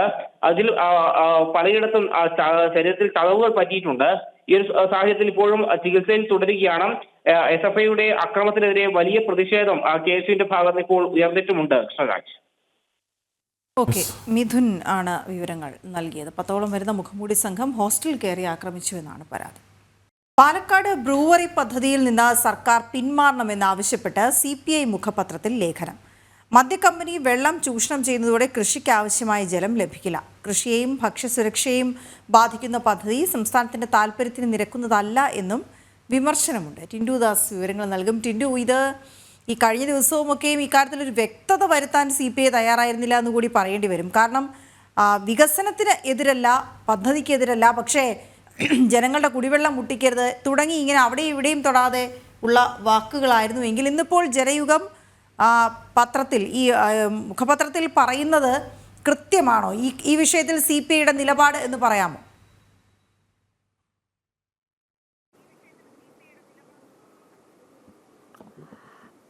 വീണ, ഏറ്റവും പ്രധാനപ്പെട്ട കാര്യം ഈ CPIയുടെ തന്നെ ദേശീയ കർഷക നേതാവ് കൂടിയായിട്ടുള്ള സത്യൻ മൊകേരിയാണ് ജനയുഗം പത്രത്തിൽ ഈ പാലക്കാട് ബ്രൂവറി നിർമ്മാണവുമായി ബന്ധപ്പെട്ട് ഒരു ലേഖനം എഴുതിയിട്ടുള്ളത്. ആ ലേഖനത്തിൽ ഇങ്ങനെയാണ് പറയുന്നത്: 2008 തണ്ണീർത്തട നിയമപ്രകാരം ഈ പറയുന്ന പ്രദേശത്ത്, അതായത് ഈ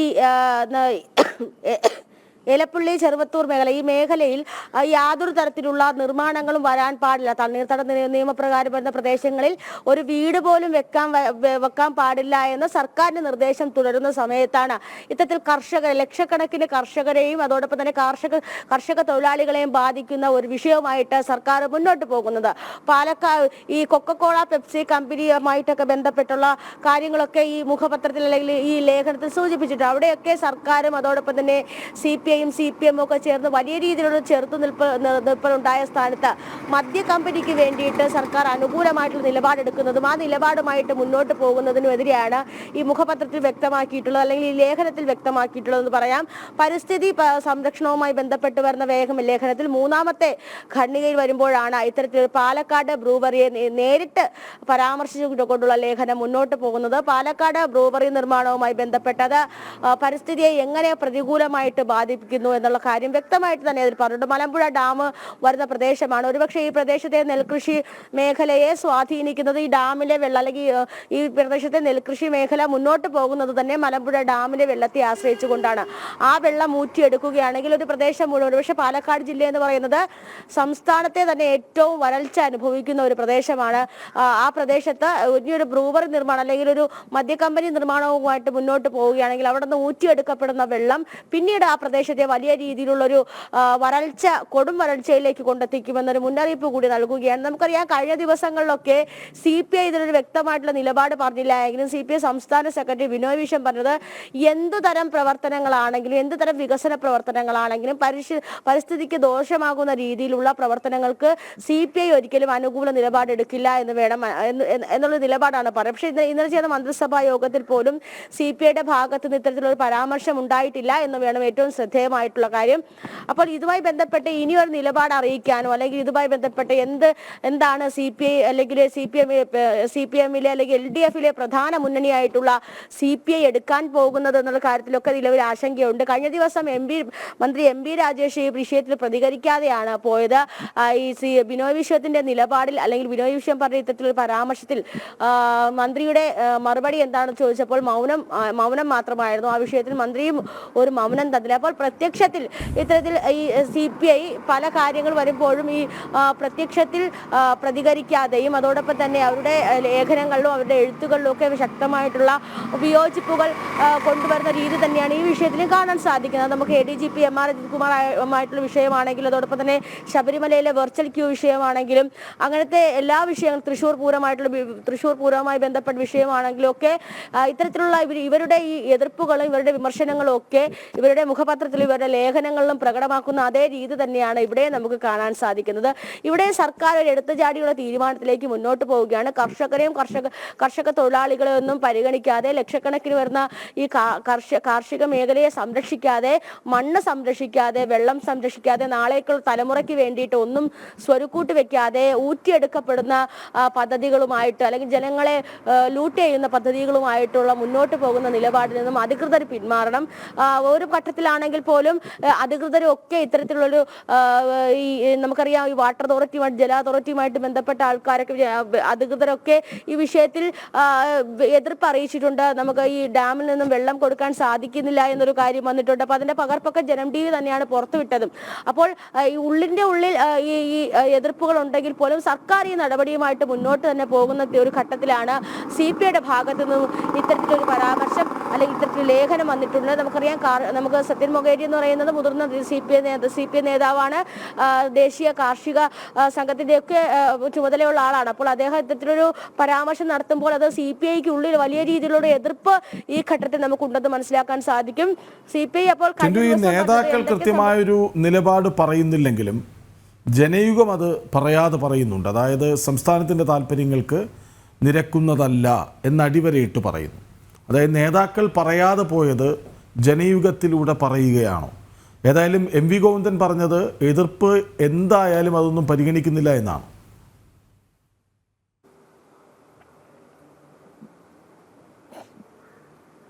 തീർച്ചയായിട്ടും അത് തന്നെയാണ് നമുക്ക് മനസ്സിലാക്കാൻ സാധിക്കുന്നത്. ഒരു പരസ്യമായിട്ടുള്ള പ്രതികരണം, ഒരു പരസ്യ പ്രതികരണത്തിൽ നേതാക്കന്മാരാരും മുതിരുന്നില്ല എങ്കിൽ അവരുടെ അഭിപ്രായങ്ങളെല്ലാം ഈ എഴുത്തുകളിലൂടെ അല്ലെങ്കിൽ ജനയുഗം പത്രത്തിലൂടെ പുറത്തുവിടുന്നു എന്ന് വേണം നമുക്ക് മനസ്സിലാക്കേണ്ടത്. അപ്പോൾ ഈ മുന്നണിയിൽ ഇവർ ഇത് ഉന്നയിച്ചിട്ടും മുന്നണിയിൽ ഇത് ഉന്നയിക്കുമ്പോഴും ഇവർക്കിത് പ്രാധാന്യം കിട്ടുന്നില്ല എന്നൊരു ഘട്ടത്തിൽ നമ്മൾ മനസ്സിലാക്കേണ്ടത്. അതുകൊണ്ട് തന്നെയാണോ ഇത്തരത്തിൽ എഴുത്തുകളിലൂടെയും ലേഖനങ്ങളിലൂടെയും അവരുടെ എതിർപ്പുകൾ അറിയിക്കുന്നത്. അപ്പോൾ ഈ പദ്ധതിയുമായിട്ട് എന്ത് സംഭവിച്ചാലും മുന്നോട്ട് പോകുമെന്ന് തന്നെയാണ് CPMന്റെ തീരുമാനം. അത് തന്നെയാണ് MP ഗോവിന്ദന്റെ ഒരു പ്രസ്താവനയിലൂടെ അല്ലെങ്കിൽ MP ഗോവിന്ദന്റെ പ്രതികരണത്തിലൂടെ നമുക്ക് മനസ്സിലാക്കാൻ സാധിക്കുന്നത്. അതേ തീരുമാനം തന്നെയാണ് വകുപ്പ് മന്ത്രി ഈ കാര്യത്തിൽ തീരുമാനിച്ചിട്ടുള്ളത്, എടുത്തിട്ടുള്ളത് നമുക്ക് മനസ്സിലാക്കാം. ഈ മുന്നണിയുടെ തീരുമാനം അത് നമുക്കറിയാം. LDF മുന്നണി തീരുമാനം TP രാമകൃഷ്ണനാണ് പറയുന്നത്. അദ്ദേഹം പറയുന്നത് ആരുടെയും ആവശ്യങ്ങൾ, എല്ലാവരുടെയും മുന്നണിയിൽ വരുന്ന ഓരോ മുന്നണി അംഗങ്ങളുടെ ആവശ്യങ്ങൾ പരിഗണിച്ചുകൊണ്ടുള്ള ഒരു മുന്നോട്ട് പോക്കാണ് LDF മുന്നണിയെ സംബന്ധിച്ചിടത്തോളം. പക്ഷേ അപ്പോൾ അവിടെയും ഈ MP ഗോവിന്ദന്റെയും അതോടൊപ്പം തന്നെ MP രാജേഷിന്റെയും അതോടൊപ്പം തന്നെ ഈ പറയുന്ന സർക്കാരിന്റെ താല്പര്യങ്ങൾ ഏകപക്ഷീയമായിട്ട് നടത്തുകയാണോ, മുന്നണിയിൽ ചർച്ച ചെയ്യാതെ മുന്നണിയിൽ അത് കൊണ്ടുവരാതെ ഏകപക്ഷീയമായിട്ട് നടത്തുകയാണോ എന്നൊരു കാര്യം കൂടി ഈ ഘട്ടത്തിൽ നമ്മൾ ചിന്തിക്കേണ്ടതായിട്ടുണ്ട്. എന്തായാലും CPIക്ക് പ്രത്യക്ഷത്തിൽ കാര്യമായ എതിർപ്പ് ഈ വിഷയത്തിലുണ്ട് എന്ന് ഇന്നത്തെ ജനയുഗം പത്രത്തിലൂടെ മനസ്സിലാക്കാൻ സാധിക്കും. അത് എല്ലാ കാലത്തിലും വന്നിട്ടുള്ള അവരുടെ ഈ നേരിട്ടുള്ള പ്രതികരണങ്ങളല്ല എങ്കിൽ പോലും അവരുടെ എതിർപ്പ് ഇപ്പോൾ പുറത്തു വന്നിരിക്കുകയാണ്. കൃഷ്ണരാജ്. ശരി, ടിൻഡുദാസാണ് വിവരങ്ങൾ നൽകിയത്. ജനയുഗം പത്രത്തിൽ പാലക്കാട് എലപ്പുള്ളിയിലെ ബ്രൂവറിക്കെതിരെ ശക്തമായ നിലപാട് പറയുന്നുണ്ട്. നേതാക്കൾക്ക് അതുണ്ടോ എന്ന് ഇന്നിനി പ്രതികരണങ്ങളിലൂടെ നമുക്ക് മനസ്സിലാക്കാം. നമുക്ക് വീണ്ടും ഒന്ന് നെന്മാറ ഇരട്ട കൊലപാതക കേസിലേക്ക് പോകേണ്ടതുണ്ട്. അവിടെ പ്രതി ചെന്താമരയുടെ അറസ്റ്റ് രേഖപ്പെടുത്തി പ്രതി ആലത്തൂർ DYSP ഓഫീസിലേക്ക് മാറ്റി. പുലർച്ചെ 1:30 അറസ്റ്റ് രേഖപ്പെടുത്തിയത്. ചെന്താമരെ ഇന്ന് ആലത്തൂർ കോടതിയിൽ ഹാജരാക്കും. ഒളിവിൽ കഴിയവേ താൻ കാട്ടാനയ്ക്ക് മുന്നിൽപ്പെട്ടുവെന്ന് പ്രതി ചെന്താമര വ്യക്തമാക്കിയിരിക്കുന്നു. മലയ്ക്ക് മുകളിൽ പോലീസ് ഡ്രോൺ പരിശോധന നടത്തിയത് കണ്ടുവെന്നും മൊഴി നൽകി. അതേസമയം പ്രതി ചെന്താമരയെ തൂക്കിക്കൊല്ലണമെന്ന് സുധാകരന്റെ മക്കൾ ആവശ്യപ്പെട്ടു. ആനന്ദ് പുത്തൂർ വിവരങ്ങളുമായി ചേരുകയാണ്. ആനന്ദ്, ഇനിയുള്ള നടപടിക്രമങ്ങളാണ് അറിയേണ്ടത്. രാവിലെ നമ്മൾ സംസാരിക്കുമ്പോഴും ഇനി എന്താണ്? കാരണം ജനരോഷമുണ്ട്. പോലീസ് സ്റ്റേഷന് മുന്നിൽ പോലും ജനങ്ങൾ കൂടി നിൽക്കുകയാണ്. അപ്പോൾ എങ്ങനെയാണ് ഇന്നലെ രാത്രി ഗേറ്റ് തകർത്തു? അതെ അതെ. അപ്പോൾ എന്താണ് ഇന്നത്തെ നടപടിക്രമങ്ങൾ? അതെങ്ങനെ പോലീസ് നടപ്പാക്കും?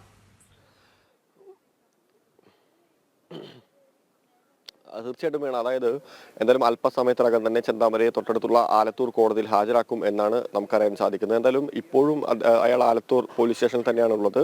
ഇപ്പോഴും ചോദ്യം ചെയ്യൽ തുടരുന്നുണ്ട് എന്ന് നമുക്ക് അറിയാൻ വേണ്ടി സാധിക്കുന്നുണ്ട്. എന്തായാലും ഒരു മണിക്കൂറിനകം ഒരു പരമാവധി 9 മണിയോട് കൂടി തന്നെ മാധ്യമങ്ങളെ SP കാണുമെന്ന് പറയുന്നുണ്ട്. അതിനുശേഷമായിരിക്കും അത്തരത്തിൽ ഈ കോടതിയിൽ ഹാജരാക്കുന്ന നടപടിക്രമങ്ങളിലേക്ക് കടക്കുന്നത്. മാത്രമല്ല ഈ 5 ദിവസത്തിന് ശേഷമായിരിക്കും ഇത്തരത്തിൽ കസ്റ്റഡി അപേക്ഷ നൽകുക എന്നും നമുക്ക് അറിയാൻ സാധിക്കുന്നുണ്ട്. എന്തായാലും ഞാൻ ഇപ്പോൾ നിൽക്കുന്നത് ഈ ചെന്താമരയുടെ വീടിന് മുമ്പിലാണ്. ഇതാണ് ആ നരാധവനായിട്ടുള്ള മനുഷ്യന്റെ വസതി. ഈ വസതിക്ക് മുമ്പിൽ ഇപ്പോഴും പോലീസിന്റെ കാവലുണ്ട്. ഒരു വിഭാഗം പോലീസുകാർ ഇവിടെയുണ്ട്. ഇന്നലെ ഇവിടേക്ക് വരുന്ന വഴിയാണ് ഇത്തരത്തിൽ ഇയാളെ അറസ്റ്റ് ചെയ്യുന്നത്.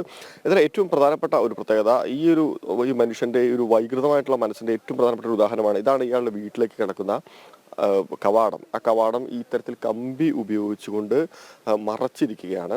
പോലീസ് അടിയിലെ കമ്പി മുറിച്ചുകൊണ്ടാണ് അകത്തേക്ക് കടന്നിട്ടുള്ളത്. അപ്പോൾ സ്വാഭാവികമായും ഈ അയൽവാസികൾക്കെല്ലാം ഏതൊരു കാലഘട്ടത്തിലും ഒരു പേടി സ്വപ്നമായിരുന്ന ഒരു മനുഷ്യൻ തന്നെയാണ്. സ്വാഭാവികമായും നമ്മൾ നേരത്തെ സൂചിപ്പിച്ച പോലെ തന്നെ ഈ അയൽവാസികൾ ഇയാളെ ഭയന്നിട്ടാണ് കഴിഞ്ഞിരുന്നത്. ഈ 2 പേർ ഈ 2 പേർ കൂടാതെ ഒരു 3 പേരെ കൂടി ഇയാളുടെ ലിസ്റ്റിലുണ്ടെന്ന് ഇയാൾ പോലീസിന് മൊഴി നൽകിയിരുന്നു. അതിൽ ഈ ചെന്താമരയുടെ അയൽവാസിയായിട്ടുള്ള ഒരു ചേച്ചിയാണ്. ചേച്ചി, ഇയാൾ ഈ 2 പേരെ കൂടാതെ മറ്റു 3 പേര് ഇയാളുടെ ഒരു നോട്ടത്തിലുണ്ടെന്നാണ് നമുക്ക് അറിയാൻ സാധിച്ചത്. അതിൽ ഒരു അയൽവാസിയുടെ പേര് പറയുന്നുണ്ട്. ചേച്ചിയാണോ?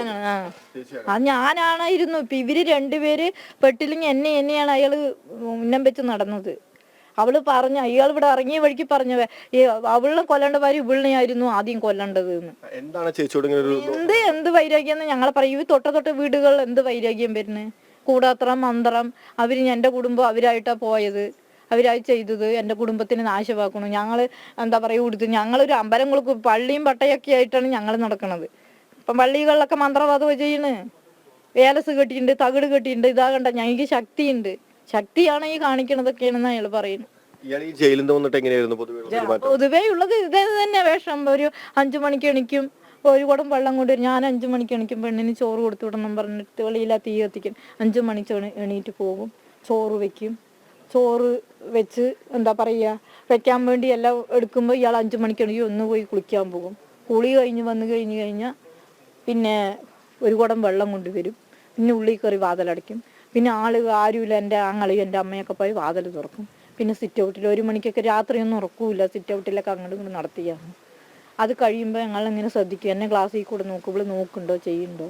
ക്ലാസ്സിൽ തന്നെ നിന്ന് ഇങ്ങനെ ആക്കിക്കൊണ്ടിരിക്കും. ആൾക്ക് ഇടത്തേക്കയ്യാ വശം, ഇടത്തേക്കയ്യാണ് വശം, ഇങ്ങനെ ആക്കിക്കൊണ്ടിരിക്കും. പിന്നെ അതെല്ലാം ഞാൻ ശ്രദ്ധിക്കുന്നില്ല. ഇപ്പം ശ്രദ്ധിക്കില്ലല്ലോ, നമുക്ക് അങ്ങനെയൊക്കെ പറയുമ്പോൾ ഭയങ്കര പേടിയും ഭീതിയാണല്ലോ. അത് കഴിയുമ്പോൾ നമ്മൾ ശ്രദ്ധിക്കാതായി അവിടെയൊക്കെ പോയി പറയും. അവൾ എന്നെ എൻ്റെ വീട്ടിലേക്ക് നോക്കണം. ഇപ്പം എൻ്റെ വീട് ഇയാളുടെ വീട് എത്ര ദൂരമാണ്, ഞാൻ ഇറങ്ങി അയാളുടെ വീട്, അയാൾ എന്നെയും ശ്രദ്ധിക്കണല്ലേ. എൻ്റെ വീട്ടിലേക്ക് എന്തിനു നോക്കണം, ഇവിടെ എന്നെ ക്ലാസ്സിൽ കൂടെ എന്തിനു ശ്രദ്ധിക്കണം. ഇതൊക്കെയാണ് ഇയാളുടെ വർത്താനം. ഭീഷണി ഉണ്ട്. അത് ആ ചേച്ചിനെ കൊല്ലുമ്പോൾ തന്നെ ഉണ്ട്. ആ ചേച്ചിനെ കൊല്ലുമ്പോൾ ഞാൻ മാവേലിക്ക് പോയി. ഞാനില്ല, ഞങ്ങൾ വന്നിട്ടാണ് ആ ചേച്ചിനെ പോയി. ഞാനും എൻ്റെ ആങ്ങളെയും കൂടിയാണ്. ഇവിടെ ആളിനെ കാണാനില്ല. അവർ പോയപ്പോൾ മുളകും മല്ലി ഇരിക്കുന്നു. പിന്നെ മറ്റേ ചെരുപ്പ് കിടക്കണു പറഞ്ഞിട്ട് വാതിലൊക്കെ തട്ടി തുറന്നില്ല. രണ്ടാമത് പോയി തട്ടി തുറന്നപ്പോഴാണ് കൊന്ന് ഫ്രിഡ്ജ് അടിച്ചിട്ടിരിക്കണമെന്ന് എൻ്റെ ആങ്ങളെ പോയി എടുത്ത്. ഇപ്പം ഞങ്ങൾ അങ്ങനെ എന്താ പറയുക, അങ്ങനെ ഒരു ഇതാണ് അതിനെ കാണിച്ചത്. അതിൻ്റെ ഭീതിനെ ഞങ്ങൾ വെളിയിൽ വന്നിട്ടില്ല. അതാണ് ഇയാൾ വന്ന വഴിക്ക് ഇയാൾ വന്നിരിക്കുന്നു. ഇത്രയും വർഷങ്ങൾക്ക് ഒരു 6-7 വർഷം ഇയാൾ വിട്ടിരിക്കുന്നു. അതെന്താ കാരണം എന്നൊക്കെ പറഞ്ഞ് ഇയാൾ വന്നിട്ടും ഒരു മാറ്റമില്ലല്ലോ എന്നൊക്കെ പറയും. അങ്ങോട്ടുള്ളവരുടെ അടുത്തൊക്കെ പോയി നല്ലവണ്ണം സംസാരിക്കുക, ജനങ്ങളിനെയൊക്കെ കയ്യിലാക്കി. അവസാനം ഞങ്ങൾക്ക് പഴിയുമായി. ഇപ്പം 2 കൊലപാതകം നടന്നു. അല്ല, ഇത്തരത്തിൽ ഈ ചേച്ചിക്ക് ഭീഷണിയുള്ള കാര്യം ചേച്ചി പോലീസ് സ്റ്റേഷനിലൊക്കെ പറഞ്ഞു? 3 പ്രാവശ്യം പോയി കംപ്ലൈന്റ് കൊടുത്തു. 2 പ്രാവശ്യം ഞാൻ തനിയെ പോയി പറഞ്ഞു. 3ാമത്തെ പ്രാവശ്യം ഇതിലൂടെയുള്ള ആൾക്കാരത്ത് കോപ്പ് വാങ്ങിയിട്ട് എല്ലാവരും പേരെഴുതി എനിക്കാണ് ഭീഷണി, ഞാനൊരു കുട്ടീനെ വെച്ചിരിക്കുകയാണ്, ഞാൻ വികലാംഗിയാണെന്നും കൂടി പറഞ്ഞ് ഇവിടെയുള്ളവർ നീ കൊണ്ട് കൊടുക്ക്, അതിന് വാല്യൂ ഉണ്ട് പറഞ്ഞിട്ടാണ് കൊടുത്തിട്ട് ഇവരാരും അന്വേഷിക്കാൻ വരാതായപ്പോൾ പ്രസിഡന്റ് മെമ്പർമാരൊക്കെ ഒപ്പ് വാങ്ങിയിട്ടാണ് ഞാൻ പോയത്. പോയി കൊടുത്തിട്ട് ഇവരാരും ശ്രദ്ധിച്ചില്ല, അവർ വന്നുമില്ല. എന്താണെന്നും കൂടി അതിൻ്റെ ഒരു ഇത് ചിലർ മാനസികമായി ആശുപത്രി കൊണ്ടാക്കും എന്നൊക്കെ പറഞ്ഞിട്ട് അയാൾ പറയും. അപ്പം ഒരു ബന്ധുക്കാരനെ വിളിച്ച്, ഞങ്ങൾ അങ്ങനെ അയാളെ പറഞ്ഞില്ല, ഒരു ബന്ധുക്കാരനെ വിളിച്ച് ഇതിൽ ഏൽപ്പിക്കണം, ഇവിടെ വന്ന് താമസിക്കാൻ പാടില്ല എന്നാണ് ഞാൻ പറഞ്ഞ കംപ്ലൈൻറ്റ്. അങ്ങനെ പറഞ്ഞ് കൊടുത്തിട്ട് പിന്നെ അത് ചെയ്തിട്ടാണ് പിന്നെ സുധാകരേട്ടനെ വിളിച്ച് ഈ മരിച്ചു പോയ ആളിനെയും അയാളുടെ മകളിനെയും വിളിച്ചിട്ട് ഒന്ന് പോലീസ് സ്റ്റേഷൻ, നിങ്ങളാണ് ബാധിക്കപ്പെട്ടത്, നിങ്ങളുടെ അമ്മനെയാണല്ലോ കൊന്നത്, അപ്പം നിങ്ങൾ പോയി പറയും. അപ്പം ആ കുട്ടി പോയി, ആ കുട്ടിൻ്റെ ഫ്രണ്ടായിരുന്നു SI എന്നാണ് പറയുന്നത്. അത് ഫ്രണ്ടിൻ്റെ അച്ഛനാണ് SI. ഇവർക്ക് പഴയ ആൾക്കാരൊക്കെ മാറി പോയി. പുഷ്പ ചേച്ചി പുതിയ ആൾക്കാരായിരുന്നു. ഞാൻ കംപ്ലൈൻറ്റ് അന്ന് വൈകുന്നേരം ഒരു പോലീസുകാരൻ വന്ന് ഇങ്ങനെ വാതിലൊക്കെ തട്ടി ചന്താമരയെ വിളിച്ചപ്പോൾ അയാൾ ബൈക്കും കൊണ്ടാണ് വന്നത്. ചന്താമരയെന്ന് വിളിച്ചപ്പോൾ അയാൾ ഇറങ്ങിയില്ല. പിന്നെ ചന്താമര ഞാനാണ് പറഞ്ഞപ്പോൾ പിന്നെ ഇറങ്ങി. അവർ പന്നിപ്പടക്കം വെച്ച് എറിയണു, കണ്ണിക്കണ്ട തൊണ്ടെന്നെറി. എൻ്റെ പഴയ സ്വഭാവമാണെങ്കിലേ എൻ്റെ മകളുടെ ഭർത്താവ് പോലീസാണ്, എൻ്റെ മകൾ വലിയ ഉദ്യോഗസ്ഥയിലായിരിക്കുന്നു. അതുകൊണ്ടാണ് ഞാൻ മിണ്ടാതിരുന്നത്. അപ്പോഴേ അയാൾ കൊല വിളിക്കുന്നുണ്ടായിരുന്നു. അറിവുള്ള പോലീസുകാരാണെങ്കിൽ അത് അറിഞ്ഞിട്ടുണ്ടാവും. ഇപ്പൊ ഒരു കൊല നടത്തിയിട്ടുണ്ടാവില്ല. തീർച്ചയായിട്ടും അത് തന്നെയാണ് ഈ അയൽവാസിയായിട്ടുള്ള ചേച്ചി പറയുന്നത്. അതായത് തുടക്കം മുതൽ ഇത്തരത്തിൽ ജയിലിൽ നിന്ന് വന്നതിന് ശേഷവും ആ തരത്തിൽ വൈകൃതമായിട്ടുള്ള സ്വഭാവങ്ങൾ തന്നെയാണ് അയാൾ കാണിച്ചിരുന്നത്. പോലീസിൽ കൃത്യമായിട്ട് പരാതി നൽകിയിട്ടും വേണ്ട വിധത്തിൽ നടപടി തുടക്കത്തിൽ ഉണ്ടായില്ല എന്ന് തന്നെയാണ് നാട്ടുകാരുടെ പരാതി. ശരി, നാട്ടുകാരിൽ ചിലരുടെ പ്രതികരണമാണ് നമ്മൾ കണ്ടത്. അതായത് ഇപ്പോഴും അയാളെ പേടിക്കുന്നുണ്ട് ആ സമൂഹം. എങ്ങനെയും പുറത്തു വിടരുതേ, തൂക്കുകയർ തന്നെ കൊടുക്കണമെന്ന് ആഗ്രഹിക്കുന്നവരാണ് ചുറ്റുവട്ടത്തുള്ളത്. അതായത് അത്രയും സൈക്കോ മാനസിക വൈകൃതങ്ങൾ കാണിച്ചിരുന്ന ഒരാളാണ് എന്നാണ്. പക്ഷേ വീക്ക്നെസ് കൊല മാത്രമല്ല, വിശപ്പും വീക്ക്നെസ് ആയതാണ് ഒരു പക്ഷേ ഇത്ര പെട്ടെന്ന് പിടിയിലാകാൻ ഒരു കാരണമായി തോന്നുന്നു. അതായത് കഴിഞ്ഞ 2 മണിക്കൂർ വാർത്തയുടെ ഒഴുക്കായിരുന്നു. ഇനി നമുക്ക് സമയം അവസാനിക്കുകയാണ്. അപ്പോൾ എല്ലാ പ്രേക്ഷകർക്കും ഒരിക്കൽ കൂടി ഒരു ശുഭദിനത്തിൻ്റെ തുടർച്ച ഉണ്ടാകട്ടെ എന്ന് ആശംസിക്കുന്നു. പുത്തൻപുലരി പൂർണ്ണമാകുന്നു. നമസ്തേ.